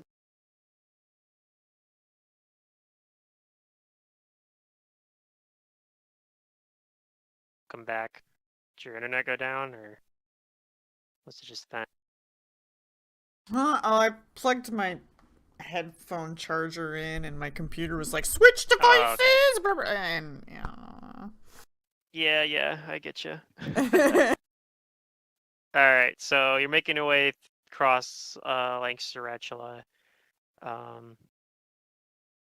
Othlo would tell you that if you like when you get a parlay through there, he'll, maybe a day or so, crosses. Traveling across the lake is way faster than it is going up the river now. Like the current's much slower on this part. And he points up there and says like if you go that way, that'll lead up towards Turtleback Ferry. Hmm. And Do we see any other boats on this lake with us? We might pass by one or occasionally. two. Yeah. It's You a probably already ferry passed by river. some earlier too, but yeah, because it's pretty heavily traveled. But yeah, it's a pretty big lake, so yeah, he just generally stays pretty far away from the other boats, especially on the lake. Okay. Just curious how crowded it was around here. Yeah, you see the town of Ilsurian as well, but he elects not to stop there. He says the next town we'll stop at is going to be Melfish. We're going to have to pay the toll anyway. Okay.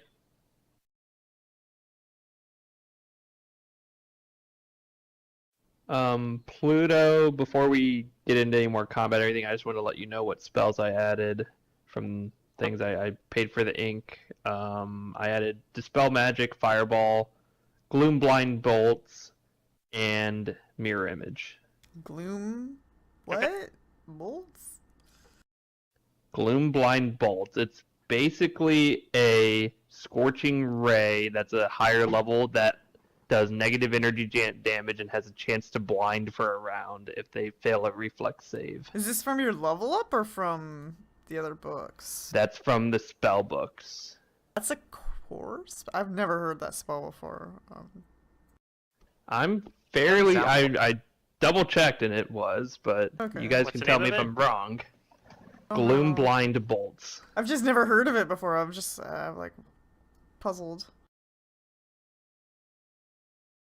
This is advanced. That's race from guide. Advanced Oh, Race it's Guide. not. Oh, wait. Did I? I thought I checked that. Okay, never mind. I didn't add that one. Okay. That'll be at a next level up probably. There you go. Yeah, I tried to check all of them. I mean I know Dispel Magic and Fireball and Mirror Image are, so Yeah. those are all basic. I'll be right back. I get 90 gold back then. So maybe that's good. All right. So, yep, takes a couple days to get across the lake. When you get to Melfish, they kind of have like a kind of a jetty set up there to with like a gate to kind of keep people from going in up further upriver without them opening it. But Mm-hmm.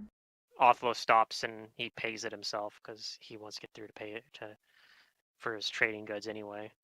But yeah, once you guys get on the other side, he also stays there for the night.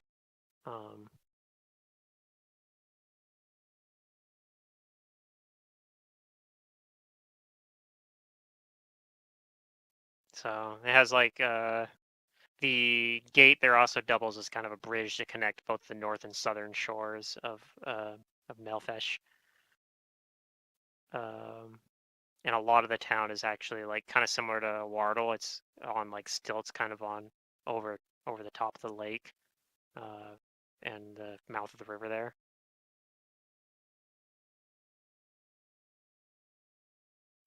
Cool. But yeah, you also see this place has like kind of a pretty big military presence, which Offlow would tell anyone who doesn't already know that this part is under like Corvosa's control, basically. Like this is kind of the border of Corvosa. Pretty much everything past here, from here till Karamaga's probably we encounter is going to be under Corvosa control. Okay. Yeah, I thought this yeah. was like to defend against brigand attacks or something, because I mean, I hear that happens around these parts. Yeah, not so much in Melfesh, but we'll be passing through Saranthu, and they had some issues with that not too long ago, I hear. Oh, okay. But yeah, he says that the tolls here get shared mostly with Corvosa, but also with the dwarven city of Yanderhof. We won't be going to Yanderhof though; it's out of our way. But I'll probably be heading to Yanderhof after I drop you guys off on my way back.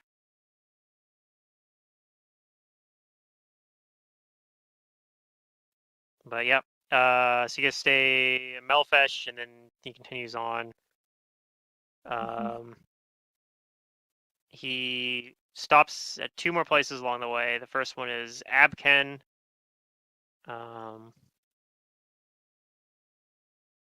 Abken is a pretty small little town and is it's completely surrounded by a wooden palisade. So it's kind of like once you dock, it's like a little bit, you have to actually walk away from the boat to get there.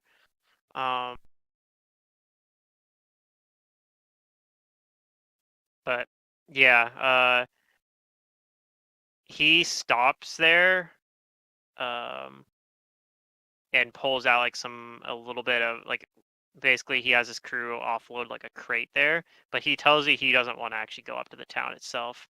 He says he gets like a bad feeling about that place. That's fine.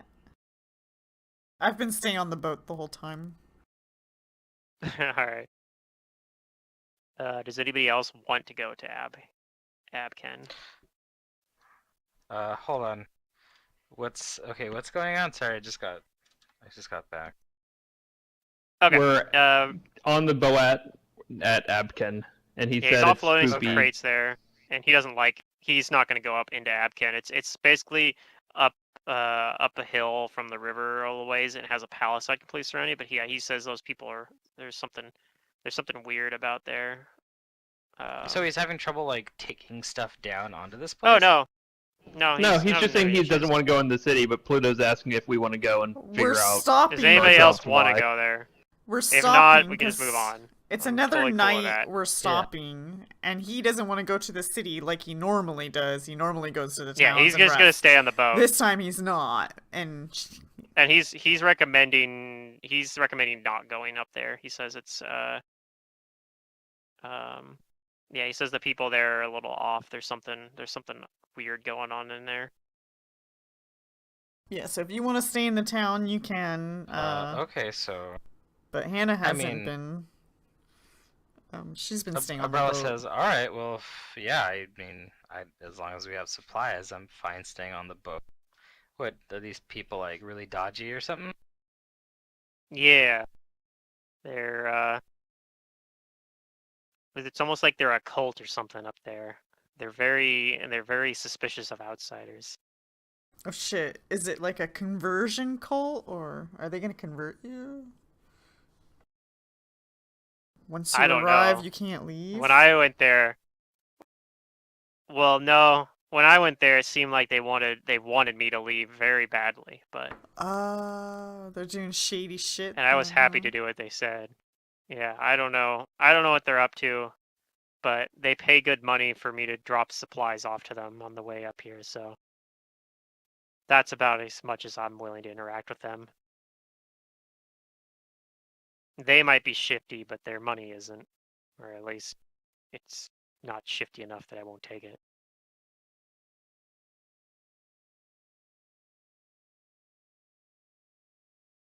I mean, it's rare that. Well, I mean, I guess not rare. Anyway, I'm fine with staying on the boat. So, yep.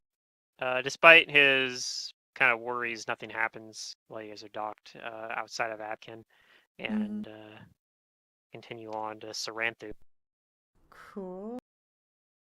Past there's like a kind of a fork in the river, and he points at the one that you guys don't take. It says that's the Runtosh River. If we follow that up, it goes up to Yanderhof and into the Mindspin Mountains.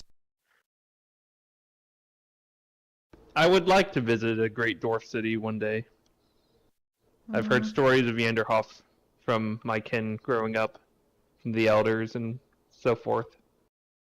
Well, maybe once your business is done in Karamaga, you could stop there on your way back. It's a pretty good place, especially if you're interested in Mithril.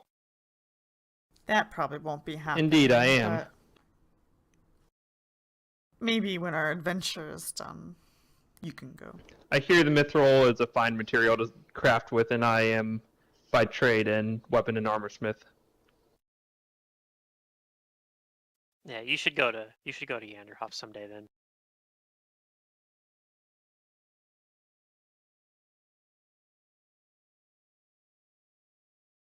Okay, I'll make note of that. It may happen, like especially around like teleport times.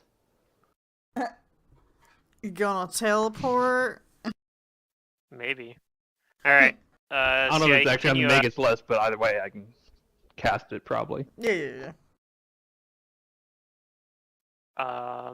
You guys stop at Sarathu, which is a fairly poor city, but it's like the furthest out from Corvosa's, like Corvosa controlled settlements. Oh, perfect. I want to buy things from them if we're stopping. All right, yeah, you guys are stopping there. I want He to says give this into is the their last economy. place. Tomorrow, you guys will be at the foot of the Storval Plateau and can probably get to Corvos or to Karamaga by then. Okay. But if you like to buy stuff in Sarathu, go ahead. Anything mundane, at least.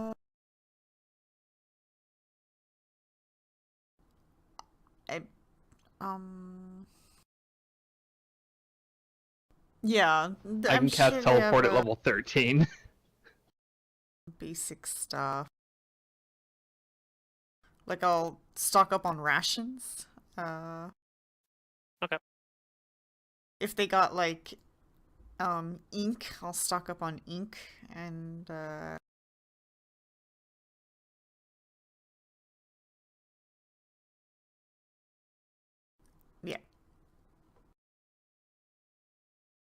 I'm just scrolling down this huge ass list of things. I'll buy soap. You know what? I'm gonna be that weirdo. I'm gonna buy some twine.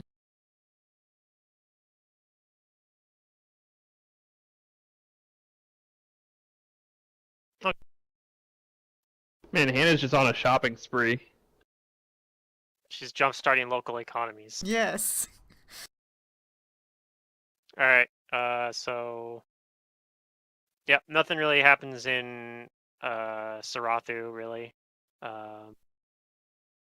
Like I said, like Othlo mentioned, if you ask about Spriggans, yeah, you do hear that there was a Spriggan attack here a while back, and that one of these Spriggans actually got left behind and was like working and helping rebuild the town, like fixing some of the damage that he did while he was here. But yeah, he isn't here anymore. He moved away somewhere. Did he find a lady friend? That's strange. It's so unlike their nature to help out like that. In fact, that's true. That he apparently fell in love with some gnome woman, and they They left the town to go somewhere else. What a peculiar But story. yeah, it's a very peculiar story. The other story here about is they have this fountain in the center in the town square that doesn't actually work. Like it's constructed, but it was never completely finished. It was supposed to be enchanted to provide a clean and endless supply of water for the town, but was never completed. And yeah, the people in the town, one of the people in the town who's like maybe telling you about this, is it proof that Corvosa doesn't care about us, that they never finished building our fountain that they were supposed to build. Frickin' city people. A fountain they're spits. supposed to build. Yep, so you can see it's like a Hmm. fountain in the center of the town that was supposed to be enchanted to provide endless water, but never got finished. Never got finished. Is the fountain built? It's just not enchanted? Mm-hmm. Oh. So there's like no water, or it's just like murky, because... Because I guess it Actually, doesn't no, have it is pipes. flowing now. Oh? Is It is flowing now, actually. It got finished. So actually, there's a story about this as well. They never finished it, but there was a young girl that supposedly blessed by Pharasma that managed to make the waters flow. You guys have been But blessed he by still Pharasma. spits. Corvosa never does nothing for it. We had to have a little girl prophesizing the change of or whatever coming in and fixing it for us. Yes. Anyway. Yeah, so there actually is a magic fountain that is an endless source of water. Basically works like a kind of like a decanter of endless water. Uh-huh. So kind of one of the landmarks here. But yeah.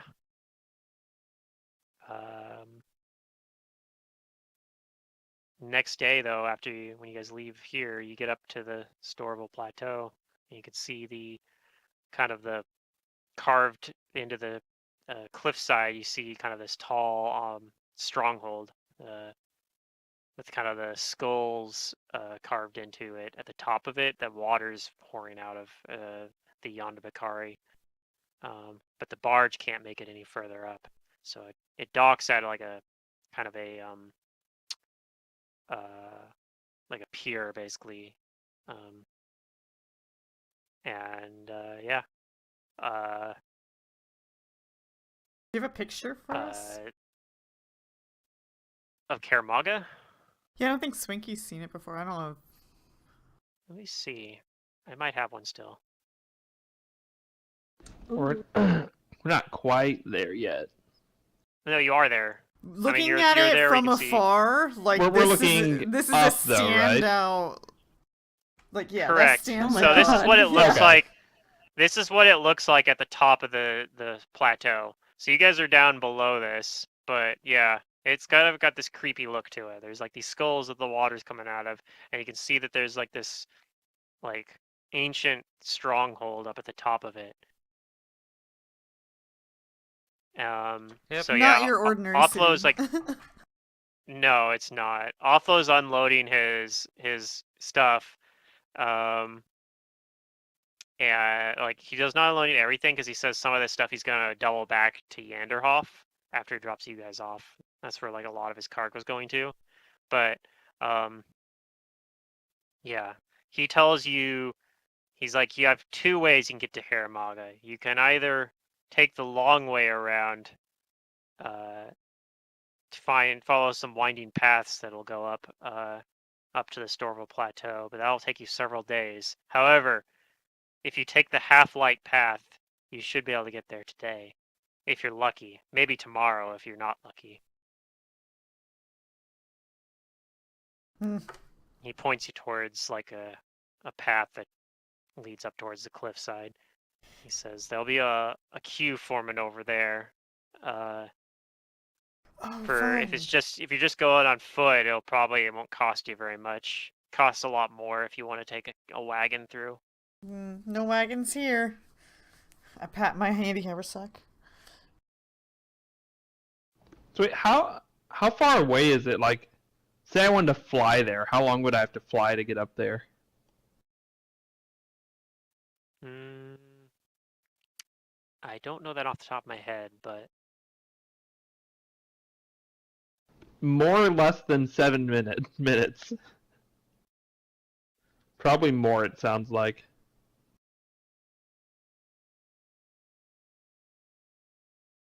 Well, what I can tell you is that you can't fly up Artrosia, and it's like almost, I think, plateau height. Well, the plateau might be actually slightly shorter than Artrosia, but it's pretty fucking tall.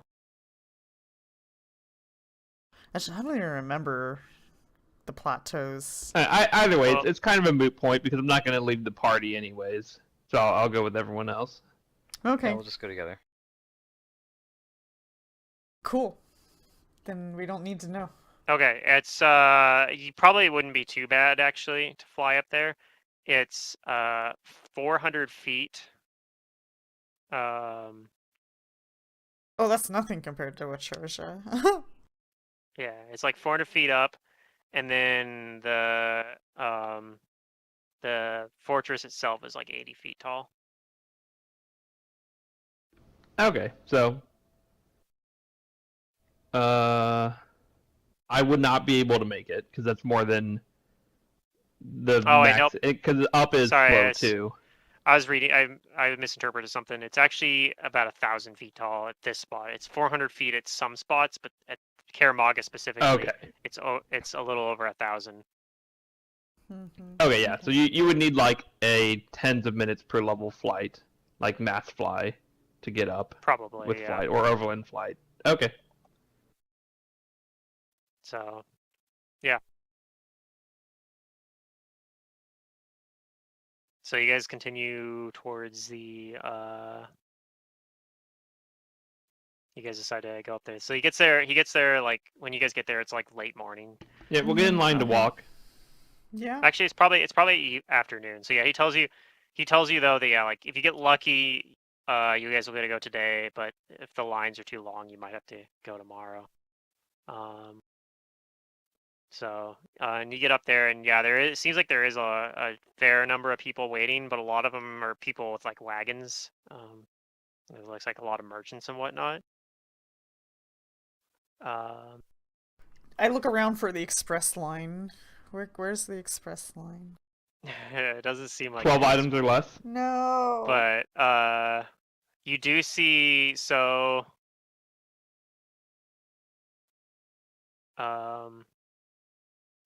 Yeah, like at the end of the trail, there's an open field nestled up against a cliff face. And there's like several corals and hitching posts and whatnot, other amenities in a rough circle. Small group of traveling merchants are queued up by the line at clearing's edge. And there's also at the center of it, right up against the cliff, is a huge set of bronze double doors that stands embedded in the rock face.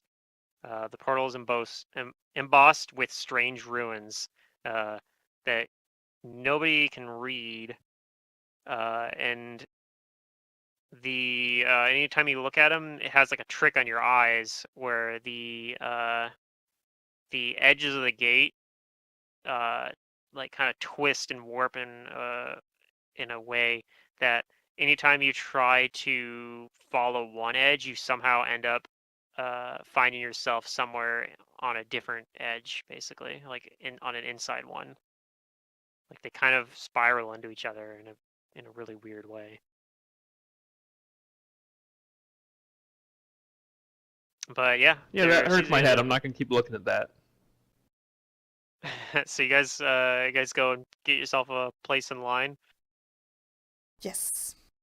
Yeah, we'll get in line. Yes. And standing next to the door is a small knot of authoritative-looking figures carrying weapons and wearing light armor. They're all dressed in brown and gray uniforms with a sigil on the right breast that is a golden arch against a midnight blue background.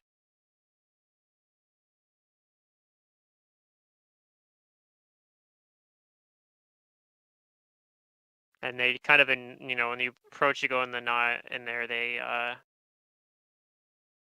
kind of like, they look at you and they kind of acknowledge you. Kind of maybe do like if somebody, looks at them and maybe tries to wave at or something like that. They kind of, wave back in acknowledgement that you're there, but they don't otherwise say anything unless you ask them something directly.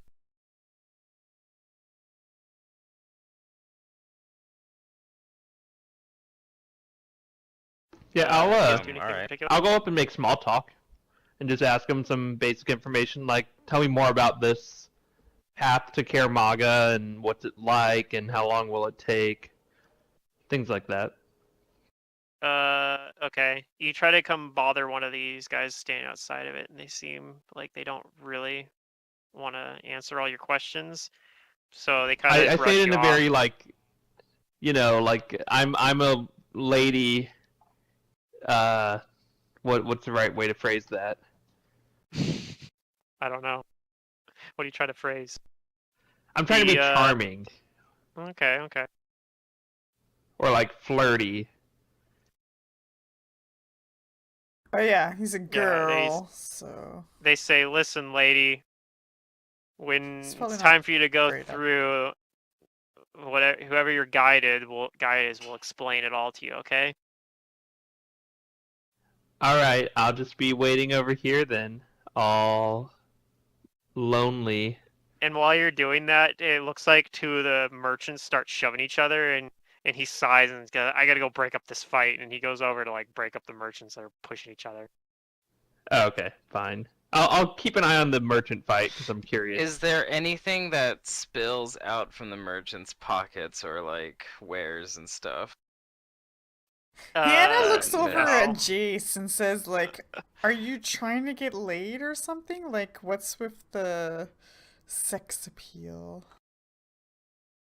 If you got it, you use it. I'm just trying to get us information. You don't need to do that to get information. You can just ask people.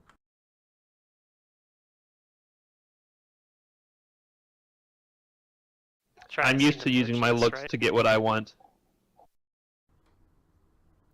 Hannah just starts laughing. But yeah, after the fight break, like kind of as the fight's Though I breaking up, fear this new body may be a downgrade. a couple more of these Dusk Wardens comes out of the gate, and they go talk with the one standing by there for like briefly, and they come over and they kind of one comes, like they go over and they start talking to one of the people at the front of the line, but one of them comes kind of like looks like it's looking like he looked past them, and his eyes rest on your group, and he actually comes over to talk to you guys. Wait, why? What'd we do? I don't know. So yeah, he looks about 30 years Why, old. hello there. Here, I have a picture of him. Okay, it's because I have this search thing filled out. I guess I didn't find anything to take from the quarreling No. merchants. So he looks No kind of like worries. this. So yeah, he comes up and he says, "You guys look like a group that can take care of themselves. It could be useful at a scrap if it were to break out." What are you trying to say? What are you paying? Nothing, but I'm willing to. I'm thinking of having you guys skip to the front of the line. It's your lucky day. Yeah, we can hold our own. Okay. Front of the line in exchange for what are we going to be holding our own against? If something goes wrong, then you guys will be able to back me up and help me defend the merchants that we're going to be taking through here. Oh, are you saying Oh. you're short on people? Well, yes, we're always short on people, but Oh, okay. I yeah, rubbed my chin.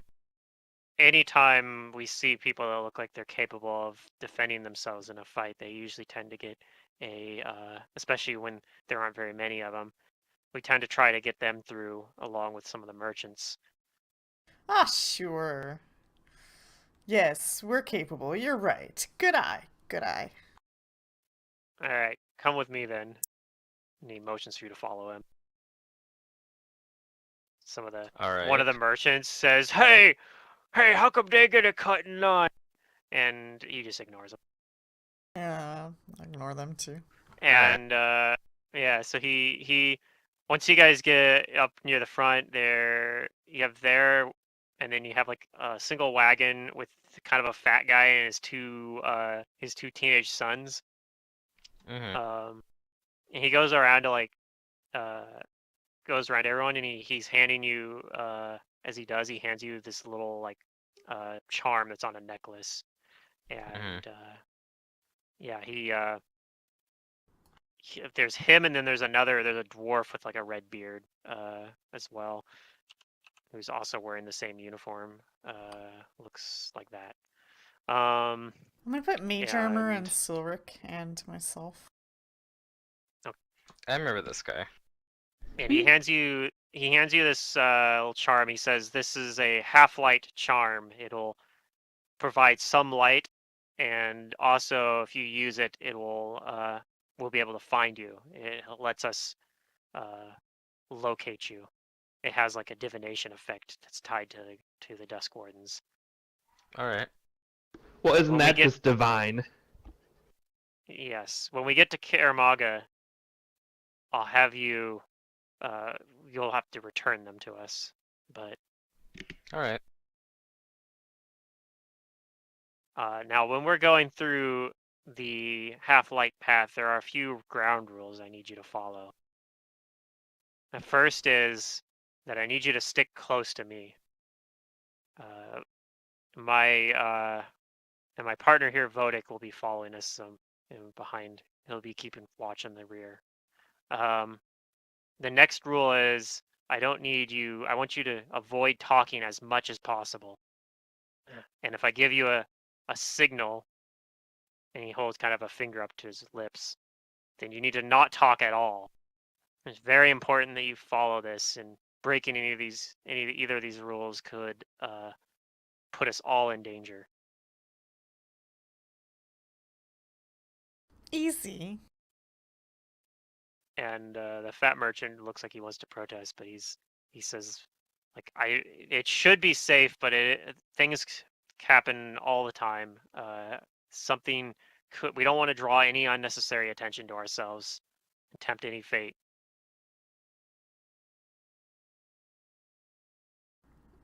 I look at the merchant and I say, luckily, you've got us as extra bodyguards.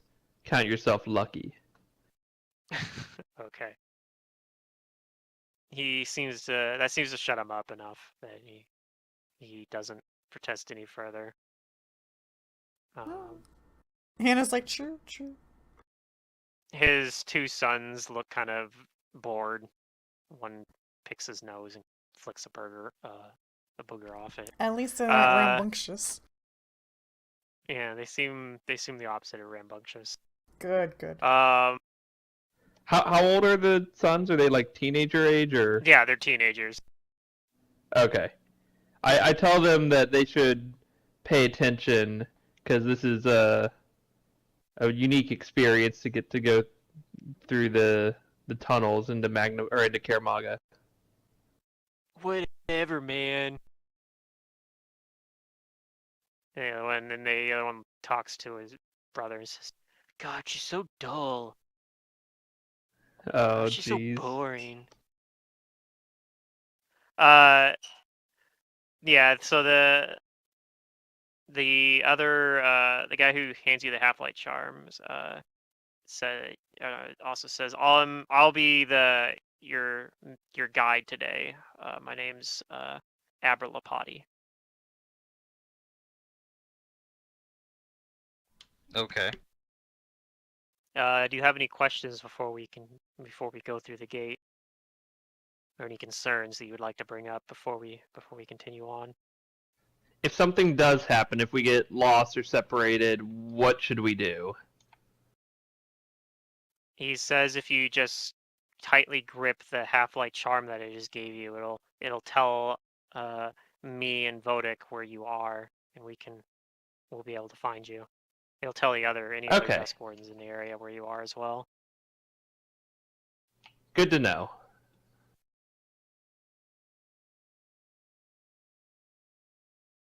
All right. Well, if there aren't any other concerns, then we'll begin then.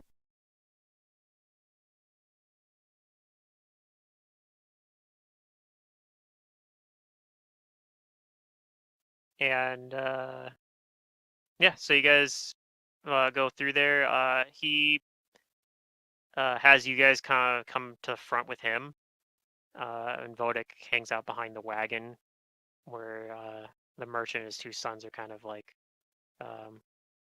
they got like a donkey pulling the wagon, but actually no, it's a smaller one. He's got his sons pulling the wagon, and so he brought them along. But yeah, it's got some like textiles on it. He's delivering into Karamog. The Well, path his sons is do about resemble asses, so based on my limited Oh. interaction with them. yeah. So beyond the twisted door, it's roughly 15-foot wide, 15-foot tall tunnel that winds up at a fairly steep but manageable slope. The very beginning of it has kind of a natural-looking cave, but as it begins to go up, you start seeing more, like it starts looking less natural and looking more man-made. And you see as well that some of the tunnels have been painted with crude pictographs or decorated with elaborately carved pillars and frescoes. And there's other places where it becomes mirror smooth, or it becomes like rounded, like you're walking through a tube. Although the floor stays stays level for the most part, other than being sloped. But I mean, like it doesn't. But every once in a while, it emerges briefly onto a narrow ledge along the cliff face, and you're able to actually like see out back down above the Yonda Bakari and see like the kind of the waterfalls kind of falling to either side of you. And yeah, the Abra and the merchants are all like pretty good about being quiet, and they say almost nothing. Yeah, we stay quiet. Mm-hmm.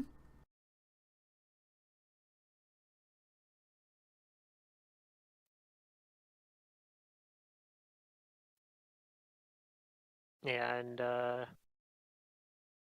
yeah, you can definitely tell though that the merchant and his sons look kind of nervous. And as you get a little bit further in there, you start every once in a while hearing some weird noises occasionally. You actually hear like a weird kind of shriek that echoes through the halls. And every time that like sometimes you hear like water, like a weird water or like rocks settling. And every time that something like that happens, you can like tell that the uh merchant family like they all like kind of look startled every time something like that happens.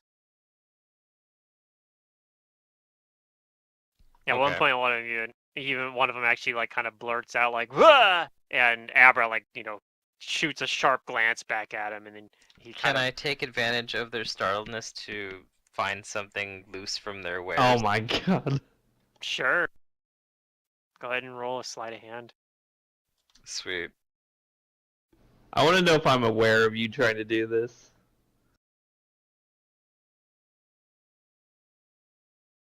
Let's see, where's my...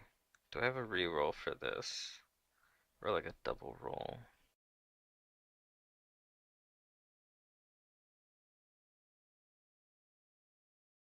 Where's my boots?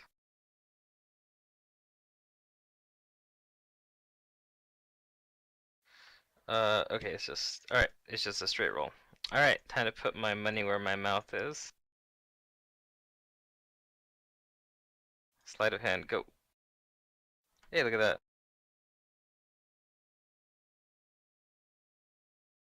Okay. Yeah, you managed to grab like a package of off of their cart. It looks like it's like cloth, but fairly like fairly high thread count, like linens or something, like really soft. Alright. Make a good bed sheet maybe. Yeah. But also you probably we'll see how you much probably it's could worth. sell it. Yeah. I don't Yeah, notice. I slide that into my pack. All right. These rich people don't need to be this rich. Though, if I did notice, you'd probably assume I wouldn't approve, but I did not notice. Probably, but she grew up as an orphan, so she's like, yeah, these rich people have wealth to spare. Plus, we're doing them a favor, so this is my payment. That's what she's thinking. Out of character, alright. the calculation that Abrellis doesn't have is the calculation that nothing bad would happen if we adventurers were not there. Maybe, I don't know. If we weren't here, then would this little, like, I don't know, group of merchants suffer some kind of ill fortune? Nobody knows. It's like the, if a bear shits in the woods and no one's there or whatever. Or however that That and goes. that and these merchants were like, oh no, like we don't need these people here, and I was like, yeah, you're right, you don't, but I'm here, so I'm getting paid.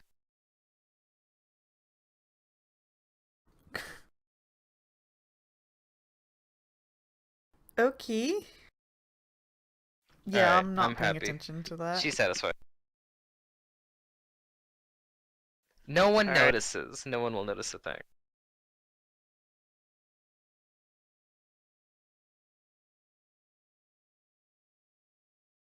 As you guys are about an hour into this journey that's supposed to take 2 hours. Actually, probably a little, maybe like an hour and a half. You're getting fairly close, but something happens. So the tunnel at this particular spot where this thing that happens is long and straight, maintaining its 15-foot diameter. On the right wall, elaborate carvings depicting a falling star wreaking havoc on a humanoid populace flank an enormous archway carved with twinning vines that almost obscure leering skulls. You can see them just barely. The space inside Cool. the arch has been crudely bricked up, with many of the bricks broken or sticking out at right angles. And as you are coming past it, Abra pauses for a second, looks at it, and says, "That isn't right." And as he does that, the brickwork explodes outward.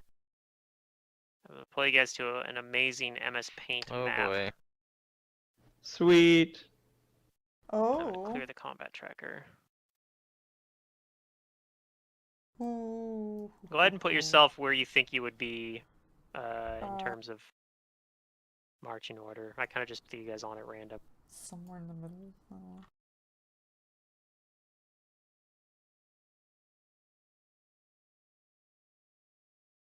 I see two Hannahs, but no me.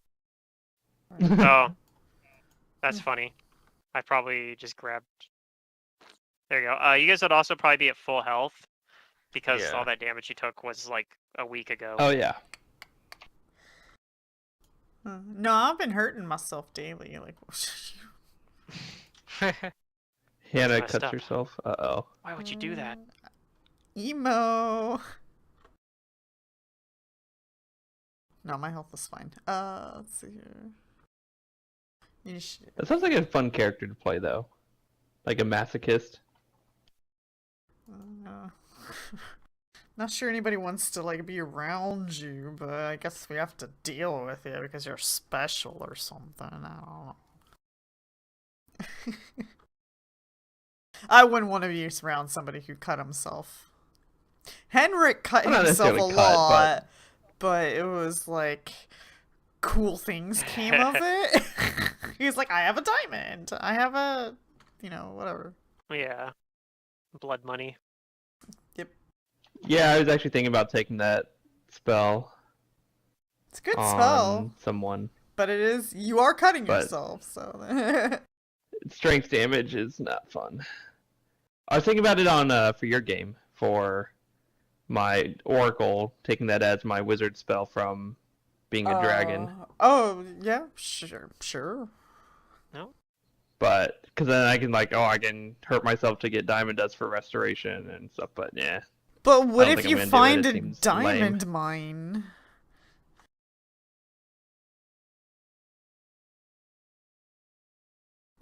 I don't understand. Then you would never have to cut yourself for diamond dust. You just farm your diamond dust yourself. Yeah. You can never have enough diamond. Oh, okay.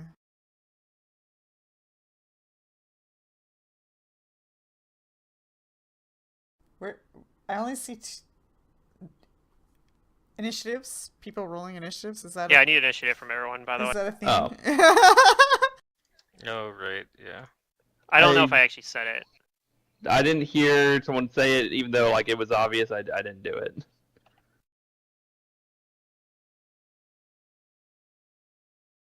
Okay. I mean, think that that's 19's better than the 5 I rolled last time. I'll take that. Okay. What you see busting out of this wall.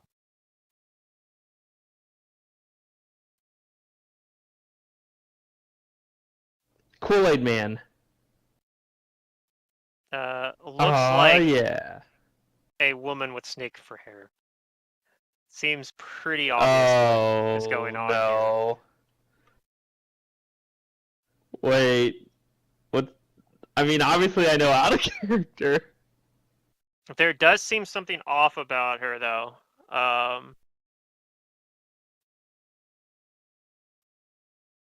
So, Silric, what do you do? Well,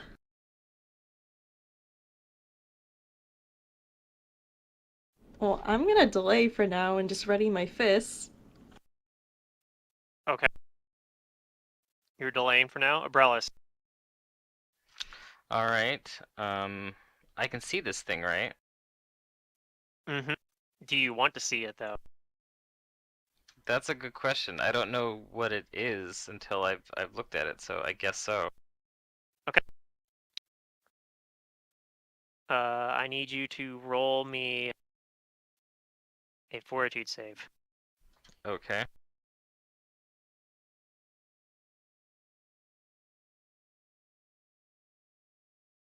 Okay. You think you're fine for now, but you do feel Alright. this kind of creeping sensation as if like you feel your body stiffening up a little bit just from looking at her. Is it something that I could identify with dungeoneering or local? Yeah, local would do.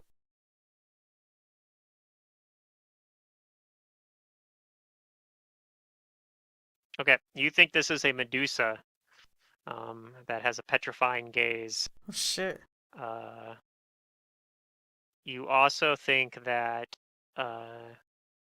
the snakes can potentially bite at you and would have a poison on them as well. Ooh, a pretty poison? scary one that would paralyze you. Hey. So, but you do notice something off about this particular Medusa. It seems almost like it has some sort of disease maybe or something. Like it looks Oh, like some of no. its skin is rotting or something. Or maybe it's an undead. It's rotting. Hmm. Dead, weird. Something I weird. tell the others that it's a Medusa. Don't look at it. And let's see. I don't think I have anything. You know, I just have my lenses of detection, right? They don't really do anything, but I might as well just put my little goggles over my eyes. But since I've already saved against it, I'll go in and try to get the jump on it to kill it quickly. So Okay. I'll go in and attack. All right.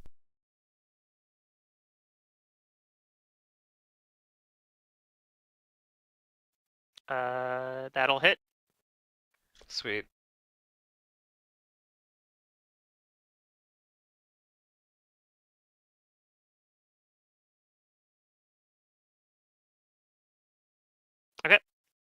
Uh, Jace, unless Silric would like to take a turn now.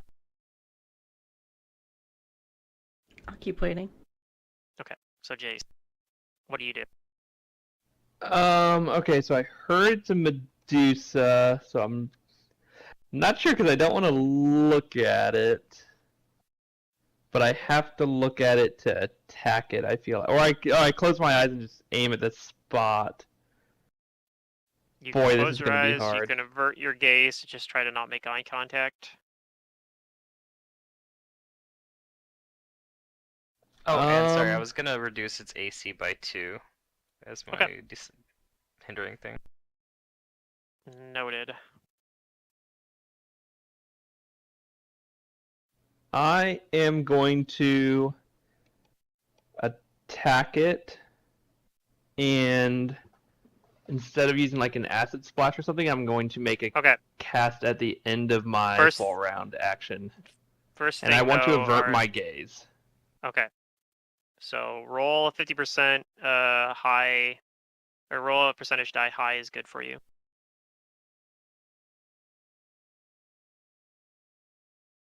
I did not roll high.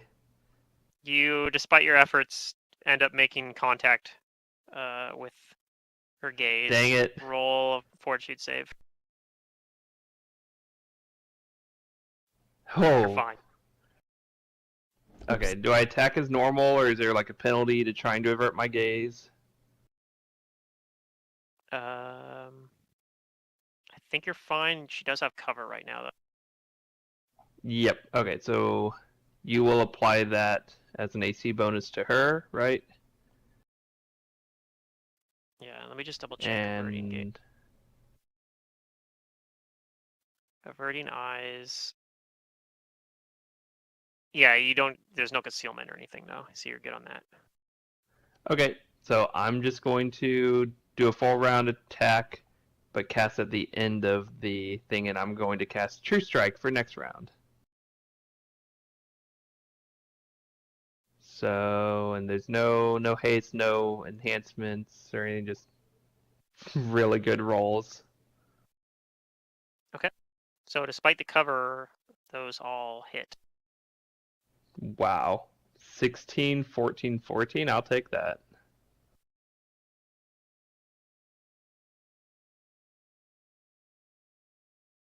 There's an extra arrow in there actually, isn't there? Because I didn't do a ranged touch attack. Oh, So sorry about that. Take out the 12. That's the spell Sure. combat arrow. what spell do you get? Are you casting that? I cast True Strike. But at the end of my full round. Okay. So I don't know if this effect I have to do every time, but if it does, I'm gonna just like not even look next time and then attack. That's the plan. So Hannah, unless Silric would like to go now.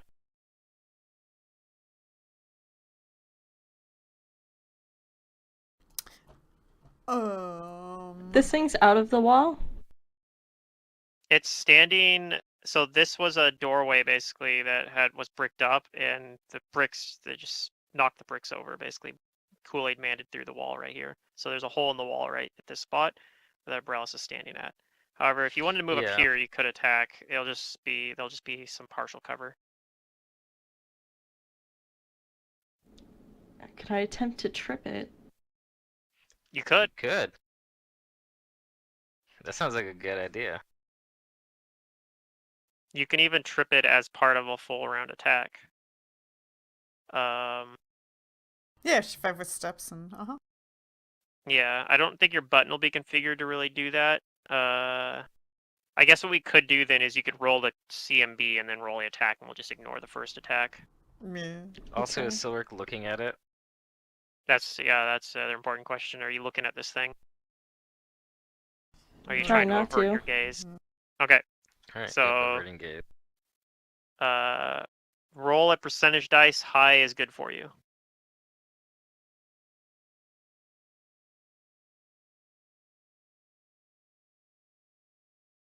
Okay. It's not high roll, so roll a fortitude save.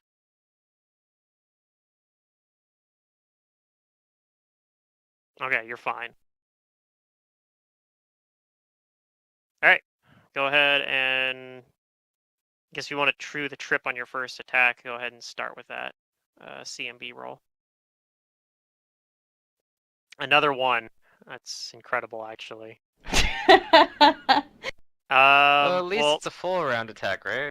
So yes, you can actually try again. Even I yeah, think you have 3 attacks during your flurry. so you could roll another one if you'd like to try with your second attack.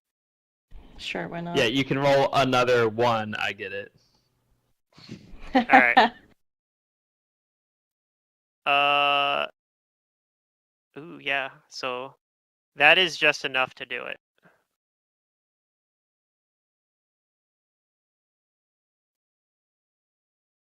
There we Actually, go. you're lucky too, though. If the one had been And with your bonuses, doesn't Silric have it'd be- improved trip? I So don't it know. should I be don't at think like he a does. +2 or something, or not? Does he have improved trip? I thought that that's what Silric took this level up. I But thought maybe not. Sork had improved No. grapple or something. Oh, it was grapple that I was thinking of. Maybe. I'm not even sure about that, but All right. Anyways, Alright. never mind. you have one more attack you can use if you'd like. If you want to do that as okay, so we'll just take the last yeah, I'll one. keep it. Prone and flat-footed though, I believe is still going to hit her, even though that 10 is a pretty low roll. So you actually do some damage. Sweet. All right, The Hannah. power of the trip. Um. It makes it really hard for me though.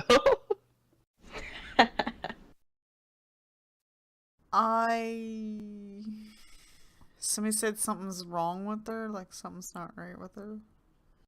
Mm-hmm. Did we identify? It looks her? dead. We identified. Bro said it's a Medusa, and she looks like maybe undead or sick or Undead, something. Yeah. So. Yep. Are you averting your gaze or? I'm not sure yet. Okay.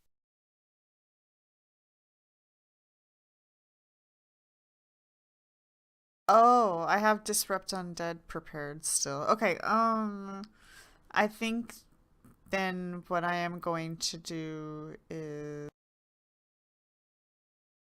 avert my gaze and cast Okay. Disrupt Undead and Roll see whether that roll your works. concealment-ish roll, the percentage there.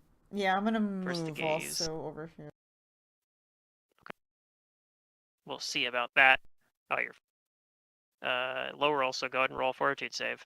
Dang it. Dang it. Yeah, it's averting the gaze thing. Okay, It's you're not fine. working so well for us. Okay. But our fort saves are good. Alright, so I'm in point blank and a ranged touch attack. Okay. That hits, But but you notice that it doesn't do anything. because it's not Go undead. ahead and Haha. Okay. it's not undead, but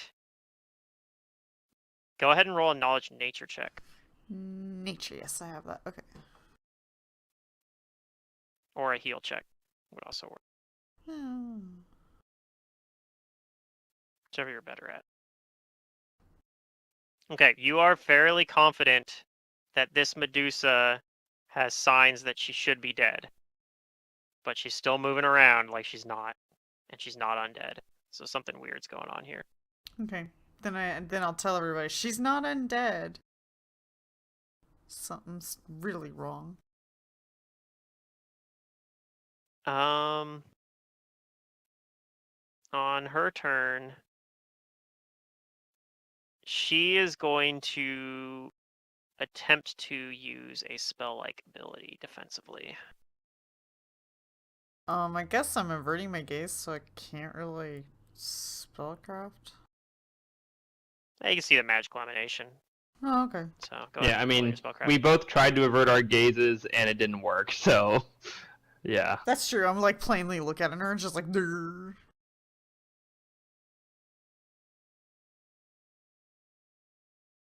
Okay.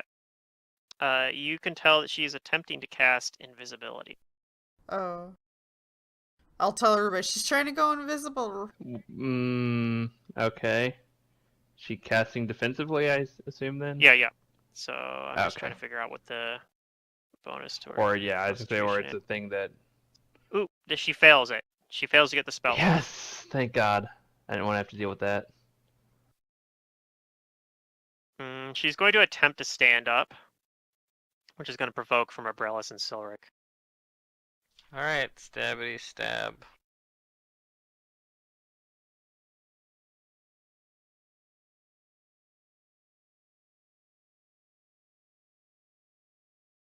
Oop, that'll hit.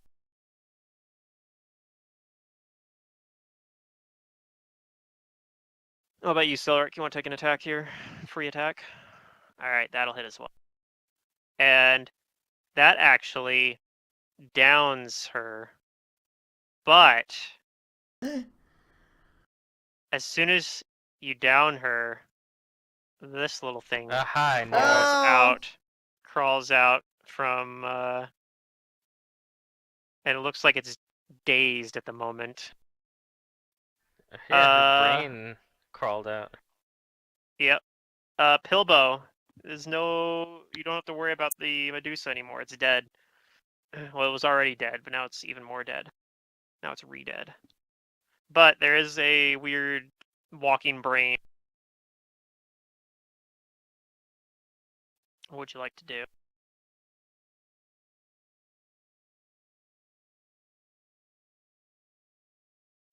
I'm gonna delay until after Abrellis. Okay.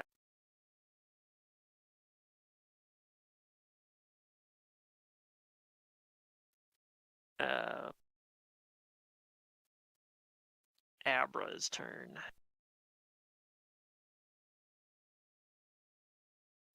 He is going to pull out a short bow, see that thing, and he's going to shoot at it.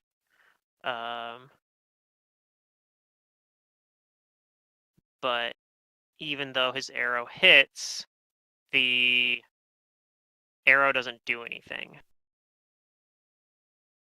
So if it's got some sort of hardness to it or something, the arrow just harmlessly plinks off of it.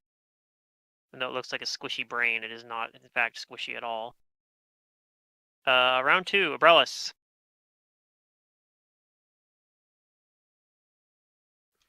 I'm gonna attempt to get on the other side of this little brain thing. Okay, with an acrobatics check. Yep. All right. You using your ability to roll twice on it? Nah, that thing's all tiny. I should be able to get to the other side of it pretty easily. I'm confident. It's small. It's Size. small. Okay, you get past it. Well, yeah, D&D's easy. You just roll natural 20s. Just roll 20s. Yeah. And then I'm gonna ready my attack for when I have a flanking buddy. Okay. And that's my turn. All right, Pilbow. Okay, I'm going to Oh, sorry. I forgot something actually. Brellis, if you want to roll a dodge dungeoneering for this thing, because I think you have that. Right? Sure. Yeah, I do have knowledge engineering. I'm sure you already know what Rogues it have is, to but... know these things. Yeah, this is an intellect devourer. You know that they can take controls of helpless or dead creatures and control their bodies, and they gain a lot of their abilities while doing so. You know that they have DR. You need DR 10. Well, I guess I know the number, but you know that they need adamantine and magic to get past their DR. And they also have spell resistance. And they're immune to mind affecting effects. They resist a bunch of elementals. But not my sword. Nope, but they do have DR. And you know they have several spell-like abilities as well. Alright, Pilbo, you may take your turn now. Okay. I'm gonna move up. Okay. And I'm going to punch it with my cestus. Okay, and I believe that triggers Abrellis' ready to action as well. Okay, I'll take a swing. Or a stab, rather.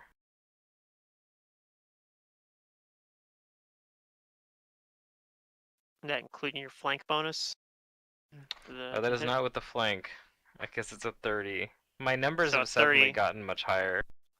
Yeah, so that hits. And even though it's very hard to penetrate its thick shell, you do some considerable damage to it. Yeah, Pillow, you hit as well. What debilitating strike do you put on it? I'm gonna put, I'm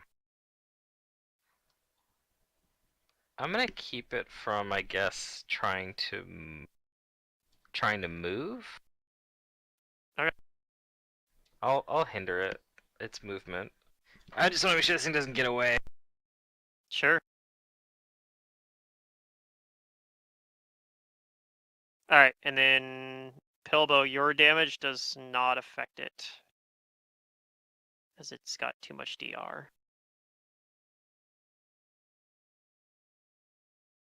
Jace. Okay.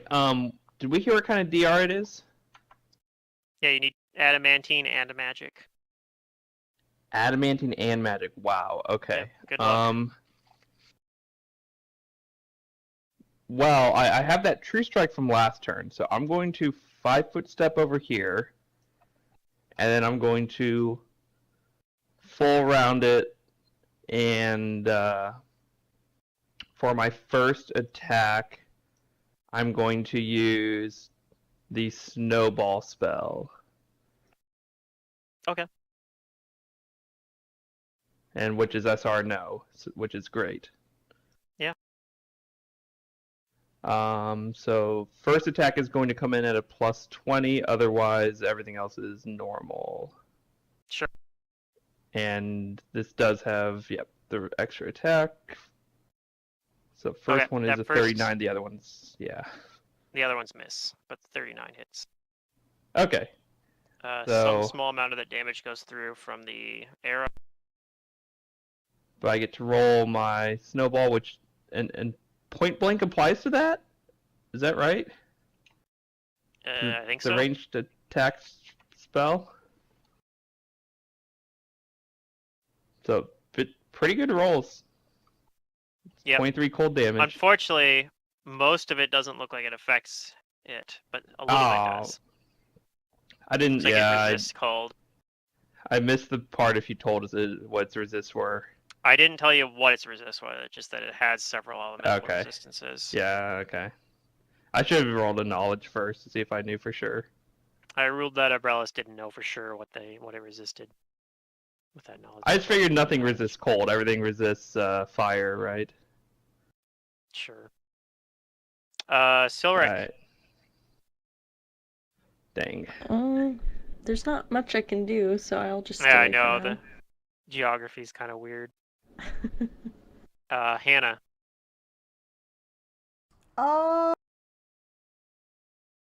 I will use.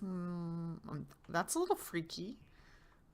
You know. Yeah, kill it with fire. Yeah, so I'm gonna use a flaming sphere. Go ahead and roll a caster level check. Before I do with the flaming sphere, I will pull out an alchemist fire and use it as a power component. Sure. Okay, let's use the caster level. This is for level 9. Is that right? I'm sure that's right. Ooh. Yeah, the spell doesn't affect it. Dang. Well, there's a Really sphere there. Seems impervious to it. You Ah, know. lame. Yeah. Yeah, if anything else bad shows up, it's great. That's an unfortunate roll there. All right. Anything else? No. Okay. It's no longer dazed. It's going to turn towards Abrellis and try to do some attacks. It's gonna claw at All right. Abrellis.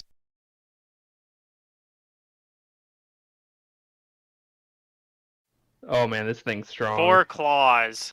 Yeah. Well, it's got high to hit, but yeah. So the only one that doesn't hit me is the 14 because my AC is 22 right now. All right. So I'm gonna roll all the damage together.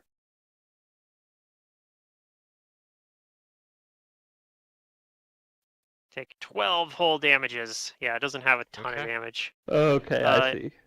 You do know that it does a lot. It has a sneak attack basically though. So if you manage to get like immobilized or whatnot, or if it Yeah. had something to flank with, it's a lot more dangerous. Yeah, I don't think Abra's got anything he can really do here because his arrows don't do enough to ever go through the DR. All right, He Abrellis. could. Nah, he Okay, can I'm never. gonna attack it. Okay. Okay, so yeah, this should be with flanking included.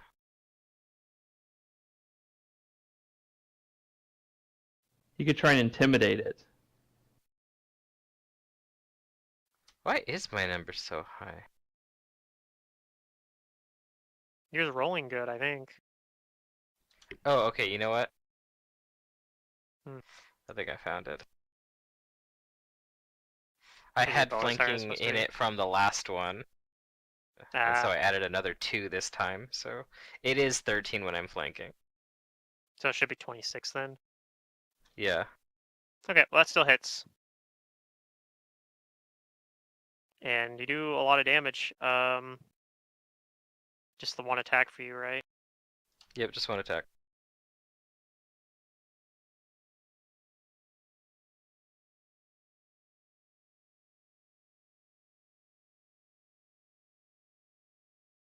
Okay. Pillbow.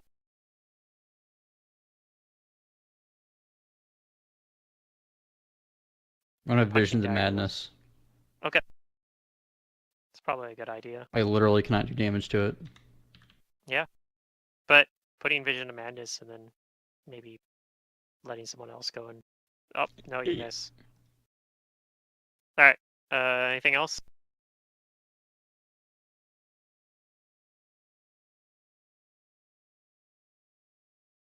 Move anywhere or just stay there? I'm just gonna stay here. Jace. Yeah. Oh, yeah, what debilitating strike did you put on this time? The same one? The movement hampering one? I guess if it's not trying to move, then I'm just gonna hamper it. I'm gonna give it minus to hit. Okay. Maybe that's not the right one to do.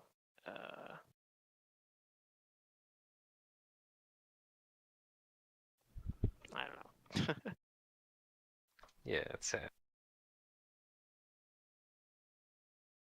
Is there a knowledge I can do to know what resistances it has? Knowledge engineering.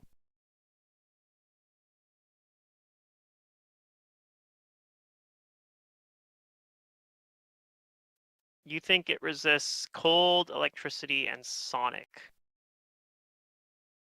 Okay. And you think it's immune to fire, actually. Okay, so acid splash works. It's SR no, and it does acid damage. Okay, okay. I'm going to try and just hit it with a full round. I guess I'll move here if that gives me a better shot just shooting around Pilbow, or does it not? Sure. No, that'll help. Okay. Yep, and I'm gonna full round it with an acid splash, and yeah, that's last time I didn't hit anything, so I'm gonna enhance with an arcane pool point. And why not? I'll click the Boots of Haste as a free action. Okay. So I'm turning things on because this thing is a little tough. And it's going to be this attack with the haste check mark. That attack value is correct. Hopefully some stuff hits.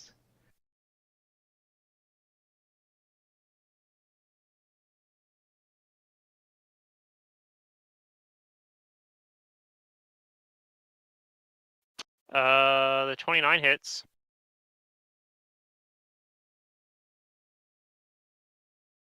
And does a little bit of damage. Cool.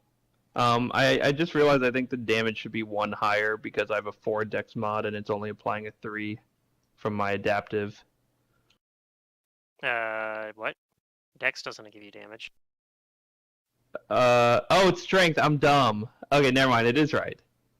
Okay, I just don't know how composite bows work. It's fine. Alright. Okay. Silric, unfortunately, you still don't have an opening, so do you just continue to delay? I just cheer on my teammates. Okay. Hannah. You're like, hurry up, andale.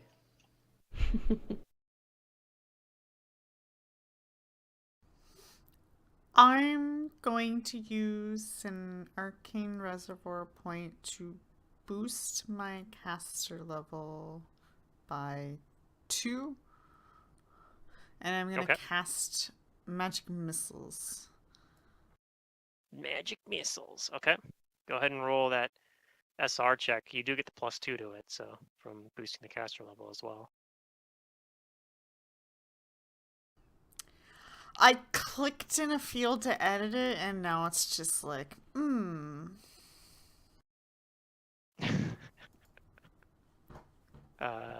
can just manually roll it if you know the number. No, Just, it won't even let me do that. I can do it in Discord if you want me to do that. yeah, that'll work fine too. Whatever you gotta do. Whatever I gotta do. Well, we'll see if it, like, does anything. It doesn't look like it is.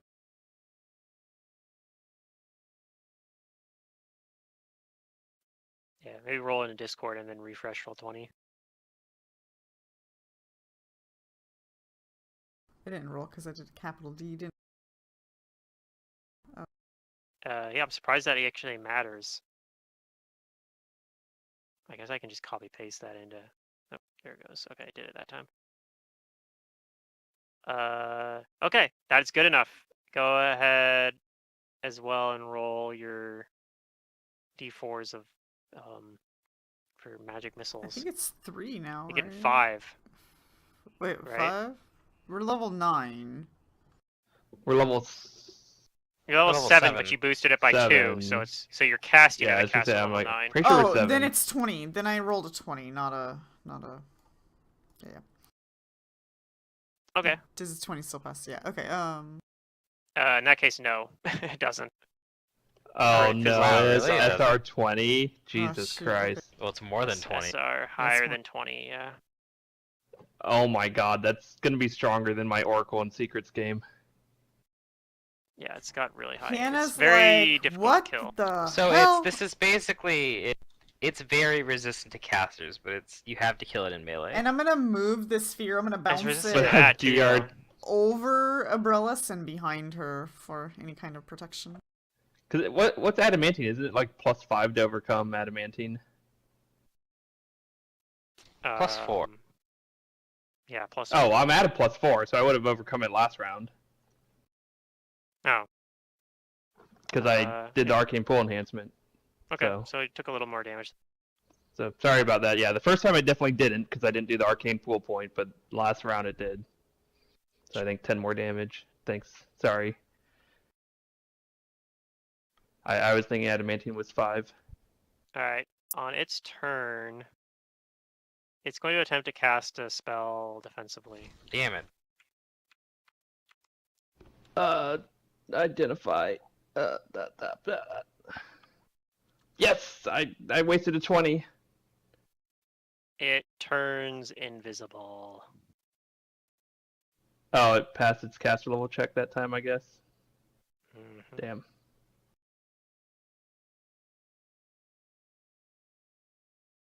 And you think you hear it like scurry around, but yeah.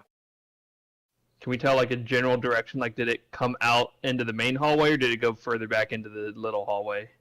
You have to roll a perception to find out.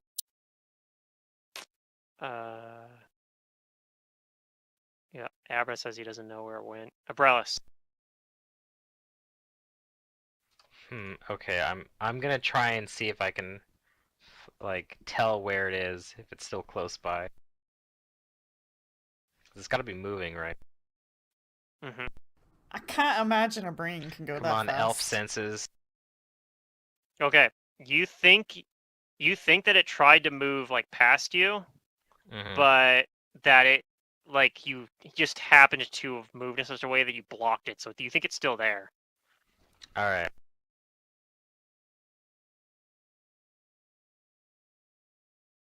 I tell everybody that it's Stomp still in the square. right here. Like it's right in front of Really? me, and I Okay. kind of put up my guard to try and keep it there. And I tell Pilda to like stay there too. And I'm gonna pull out my dust of appearance. Ooh. Okay. I'm gonna find this little bastard. All right. Pilbo, you still have the Visions of Madness charge as well. I hold the dust of appearance. Take this, Pilbo. Use it.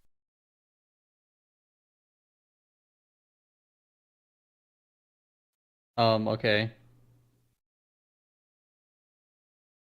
Can I even reach that far? Oh, You are for kind the of, Dust of like, Appearance? far away. Probably not, no.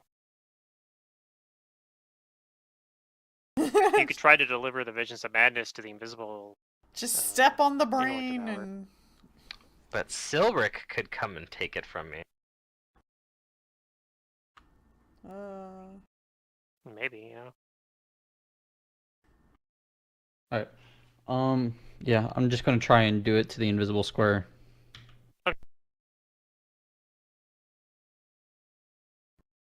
Roll a touch attack.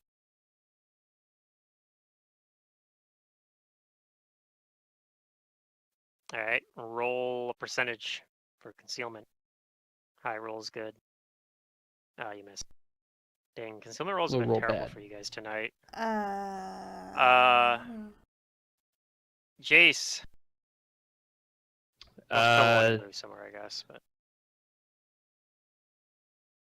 I'm going to full round, and as part of the full round, the first spell I'm going to cast is Glitter Dust. Okay, how are you positioning your there you glitter dust?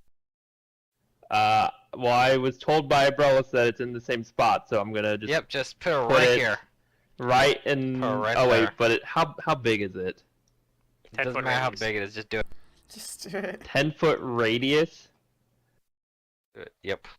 I don't want to hit myself with it, so I'll put it further back. I'll put it in like.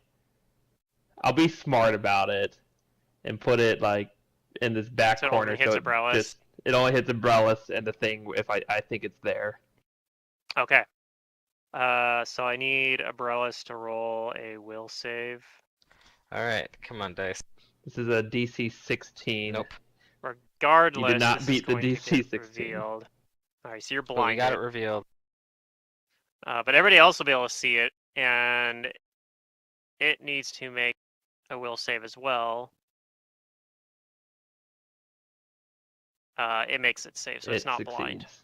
But you guys can see it. Go ahead Okay. and make your attacks now. And my attacks follow up. I'm going to continue my haste, but I don't have the extra spell combat attack, so this should be. Mhm. And I still have the enhancement, so it should go through DR. Should have 2 attacks. Yep. 3 rapid shot. Rapid shot. Okay. Okay, And so I rolled 25 2 hit. chances to crit. 31 doesn't confirm a crit, but it hits. Wait, what? Um, You mean 15 doesn't confirm? Right. And then the other For the 31, 28? the 28 confirms and you kill it. Oh, thank God. Yes! Yes! It kind of seizes up and kind of flips upside down, and its legs start twitching, spazzing out. But you're pretty sure it's dead. Alright, that's Yay. 2 Good job, rounds guys. of haste I used. Yep, good job. Thank you, Sarek. What in Yeah. the world? I The, mean, I didn't know he was gonna do that, but I was kind of hoping that like I would have like the dust out, and then like you could run in, like take it from me, and then throw it. I will have my porcupine, or my hedgehog is going to cast prestidigitation on umbrellas to get all the glitter dust off of. Where her. did this like spiky brain I don't think that come from? worked. Like kill it. Well, you can't But- Oh, you can't because it's like basically dispelling a second level effect, isn't it? I'll Yeah. try and just like get it out of umbrellas' eyes. I mean, Like not it like only lasts. It lasts for half a minute, and Abrellis Yeah, will it'll go probably away. make the save. Sadly, So you anyway. cannot get Yeah, it out let of me- my let me- eyes because for Yeah, some okay, reason let me this rephrase. is a will save. let me rephrase. For flavor, after the blind is over, I'm going to have my hedgehog try and get some of the glitter off of you. But mechanically, it's not going to have any effect. How's that? You Is that try, okay? and you're like, "Damn, I don't understand how this magic The works. glitter I doesn't can't get it off." as hard as you try. No amount of like Oh It's my like real God. glitter. can get it off. Alright, point is my hedgehog can cast Yeah, like real glitter. prestidigitation at will. It's That's nothing the new. point I was Will it trying to get away. across. You have to will it Yeah, away. it's like real glitter. You If have you to ever will use it real away. glitter, it never Everywhere. you can never get rid of it. You'll be Yeah. finding it Oh my for. God. Abrellis will be finding glitter for years to come. You ever seen videos of people spilling So their true, glitter? though. It makes me so happy. Oh no. Well, there's Mark Makes you Rober did a happy? YouTube video, Yeah, it's right? like- That's the glitter bomb, where like package thieves steal a package, Oh, but yeah. he made it Also, a where glitter did bomb, this so when they little open it, hedgehog come it from? goes everywhere. Yeah. All right, so Uh, out of character, we had to retcon the badger to be a hedgehog Oh, I know that, from but last where did it session. come from? That's what she From wants from the to know. forest. That When like did you after pick up a we hedgehog? yeah back after we left the dungeon when we were going back to Magnamar. yeah, it was just. I went out Okay, looking the for like badger firewood and right, stuff. right. Okay. Not And sure if you this told is us the Spike. tale. Okay. Hello, Spike. Yeah. And Spike can Abra- talk to me in my head, so that's cool. I'm gonna check the Medusa and like, did you say poison? I wanna see if there's Yeah. Oh, yeah. It Poison. does have poison. I you would think like there's some still new some there. poisons on my blades. Ooh, I should try putting some poison on your blades. It's got it's actually a pretty good poison. Yep. It's DC 18. Ooh, that's a nice number. Oh. It does strength damage. It lasts for 6 rounds. It does 1d3 strength damage, and it takes 2 saves to cure it. Nice. That's so good Okay, pretty for decent. poison. I want For a to poison, yeah. try and extract some. Good luck. Okay.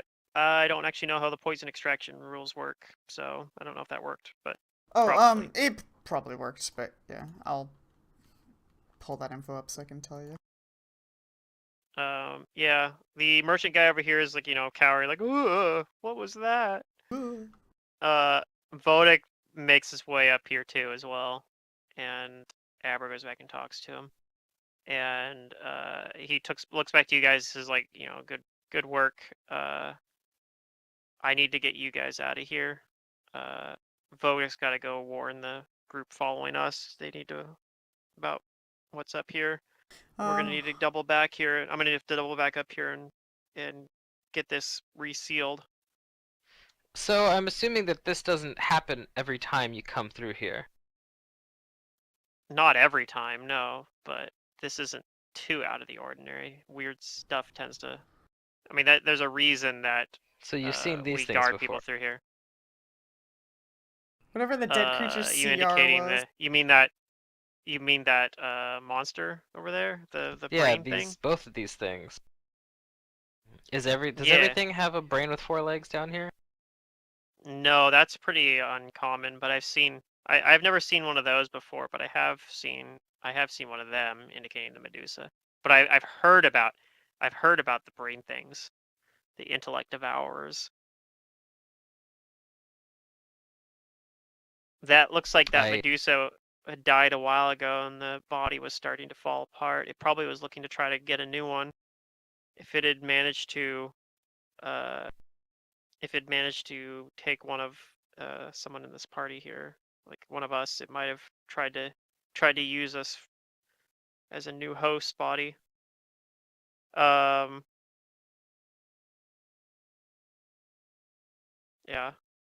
Well, that's weird. And then yeah, Vodek begins to make his way back. Pushes his way past the cart. Go talk to other Dusk Wardens. What was the It's CR of that brain? Well, the brain was an 8, but the Medusa's a 7. The Medusa's So the one poison's on- yeah. The Medusa's one for the poison, so you're looking for the CR7. Yeah, so 15 plus 7. So I guess I didn't beat it by Wow. 5, but You know what's funny is I did get it. So I got 1 dose. 1 dose. Okay. It's actually so intellect good though for a devourers are CR7. whatchamacallit. Well, Medusas are CR7 because they have instant petrification. I don't have Right, no, You I'm just almost saying, like, failed. that strong of a poison on a Medusa and all that, like, damn, that's You so almost pretty you strong. almost failed to save against it for that petrifying gaze. Yeah, that was close. good. Yeah, when I saw Umbrellas pass, I was a lot more confident, because Umbrellas fact, had if it had not been- super high roll. If it had been a normal Medusa, that probably would have failed, but it had a lower it had a Oh, did it? lower save Lower because modifier from being dead. it had a lower modifier, yeah. Well, because it yeah. Because it's dead basically.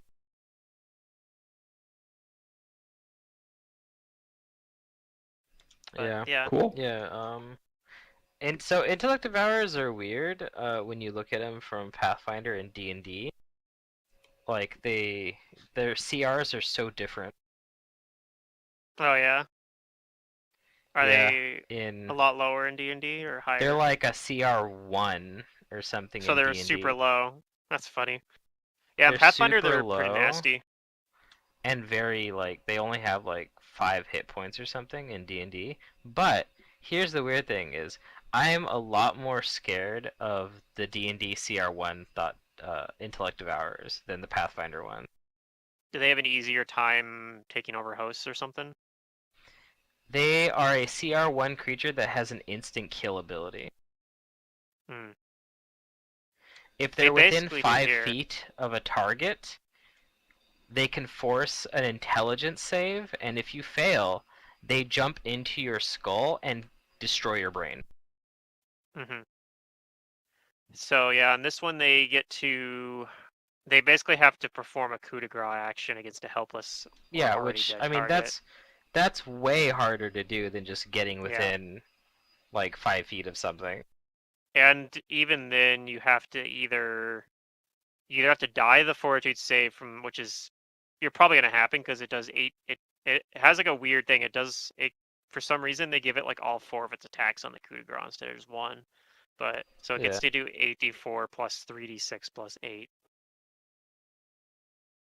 But yeah. No, like the Pathfinder one is like a lot more fair, and the D&D one is just this is D&D. D&D has a fascination with like just making things like way deadlier than they just need killing to be. you? Yeah.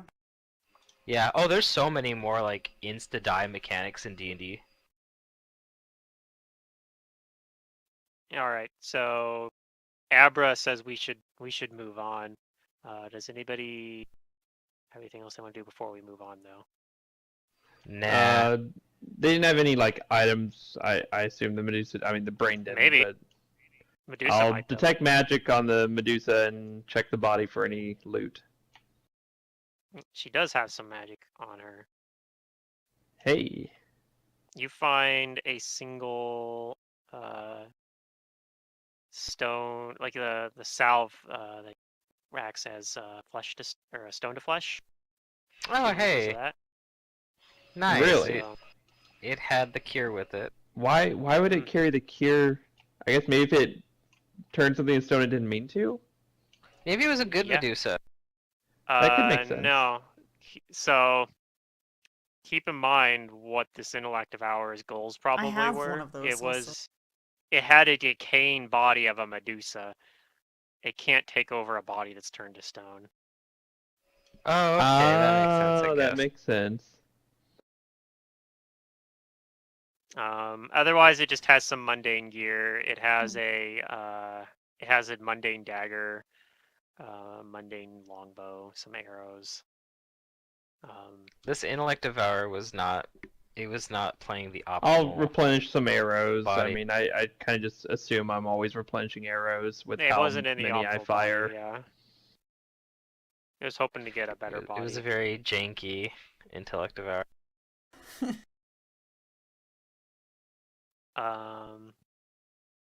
But yeah, we're getting pretty close to where we're gonna wrap things up here. We're gonna come out of the you guys come out of the half-light path into above, like at the entrance to Karamaga, near the kind of the spot that's collapsed in. Those of you that are familiar with Karamaga. And that's where we're gonna pick things up, is you guys entering Karamaga next session. So we'll actually be in Dang. Karamaga. Oh, hopefully I remember all the things that I want to do. I'm sure I will. I want to Well, buy I a mean, rod. if you have shopping, So we can do Take it now, notes. right? yeah. True. Well, Okay. yeah, I mean, technically the shopping will happen like shortly after you guys get into it. But yeah, if you want to make a list or whatever. You can probably just put it on your I'm sheet, not and then if shopping. we're like, "Hey, where'd you get that?" You're like, "Oh, I got it here." Well, Yeah. I think we'll get it. So I'm pretty excited for Karamaga, like returning to Karamaga. There's gonna be Oh yeah. there'll be For some Swanky, familiar... we spent a good chunk of the last game here.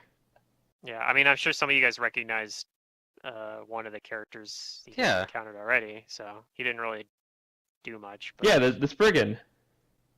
No, this no. dwarf. No, the dwarf. I'm The kidding. dwarf. I'm Yeah. but also the Spriggan Yeah, the Spriggan as well was from the last campaign. that helped rebuild after the attack. Yeah, that was us. Yeah, We they saved the they world, kind of by left the out way. some of the details Mm. in that story. They didn't really talk about the fact that, you know, they were bullying the Spriggan and whatnot. Oh But well, yeah. No. Yeah. like that's why the Aw. Spriggan and his and the gnome that he like got married to left. That's true. Yep. He actually reformed because you guys left. He got blinded and he got left behind, so he was helping out while he was blinded, basically. And then when the players came back through, Mantis's character Amber dismissed the blind because he'd been on good behavior, but also like I think he got like kidnapped or something and was getting beat up basically, and you guys had to rescue him. Yeah. Anyway, hope you guys had fun. Yeah. Yeah. Yeah. Of course. There's a little bit of long travel there, but I didn't want to just completely gloss over it. But at Yeah. the same time, I didn't want to put a bunch of tedious encounters either. You know, I thought it was very well balanced, not too tedious, but also not like hand wavy magic were there. Yeah, Yeah, it felt pretty good. because it was a two-week journey, so Yeah, and you're we're basically gonna in April have now. to wait 2 weeks until we get to play in Karamaga, so it makes sense. It's accurate, Yep. true to life. Yeah. Alright, I'll see you guys later. All Okay, right, bye, good night. Matt. Yep, bye. Bye, guys. See ya. Night. Bye. Oh yeah, so this computer, I Yeah. so far I've only launched one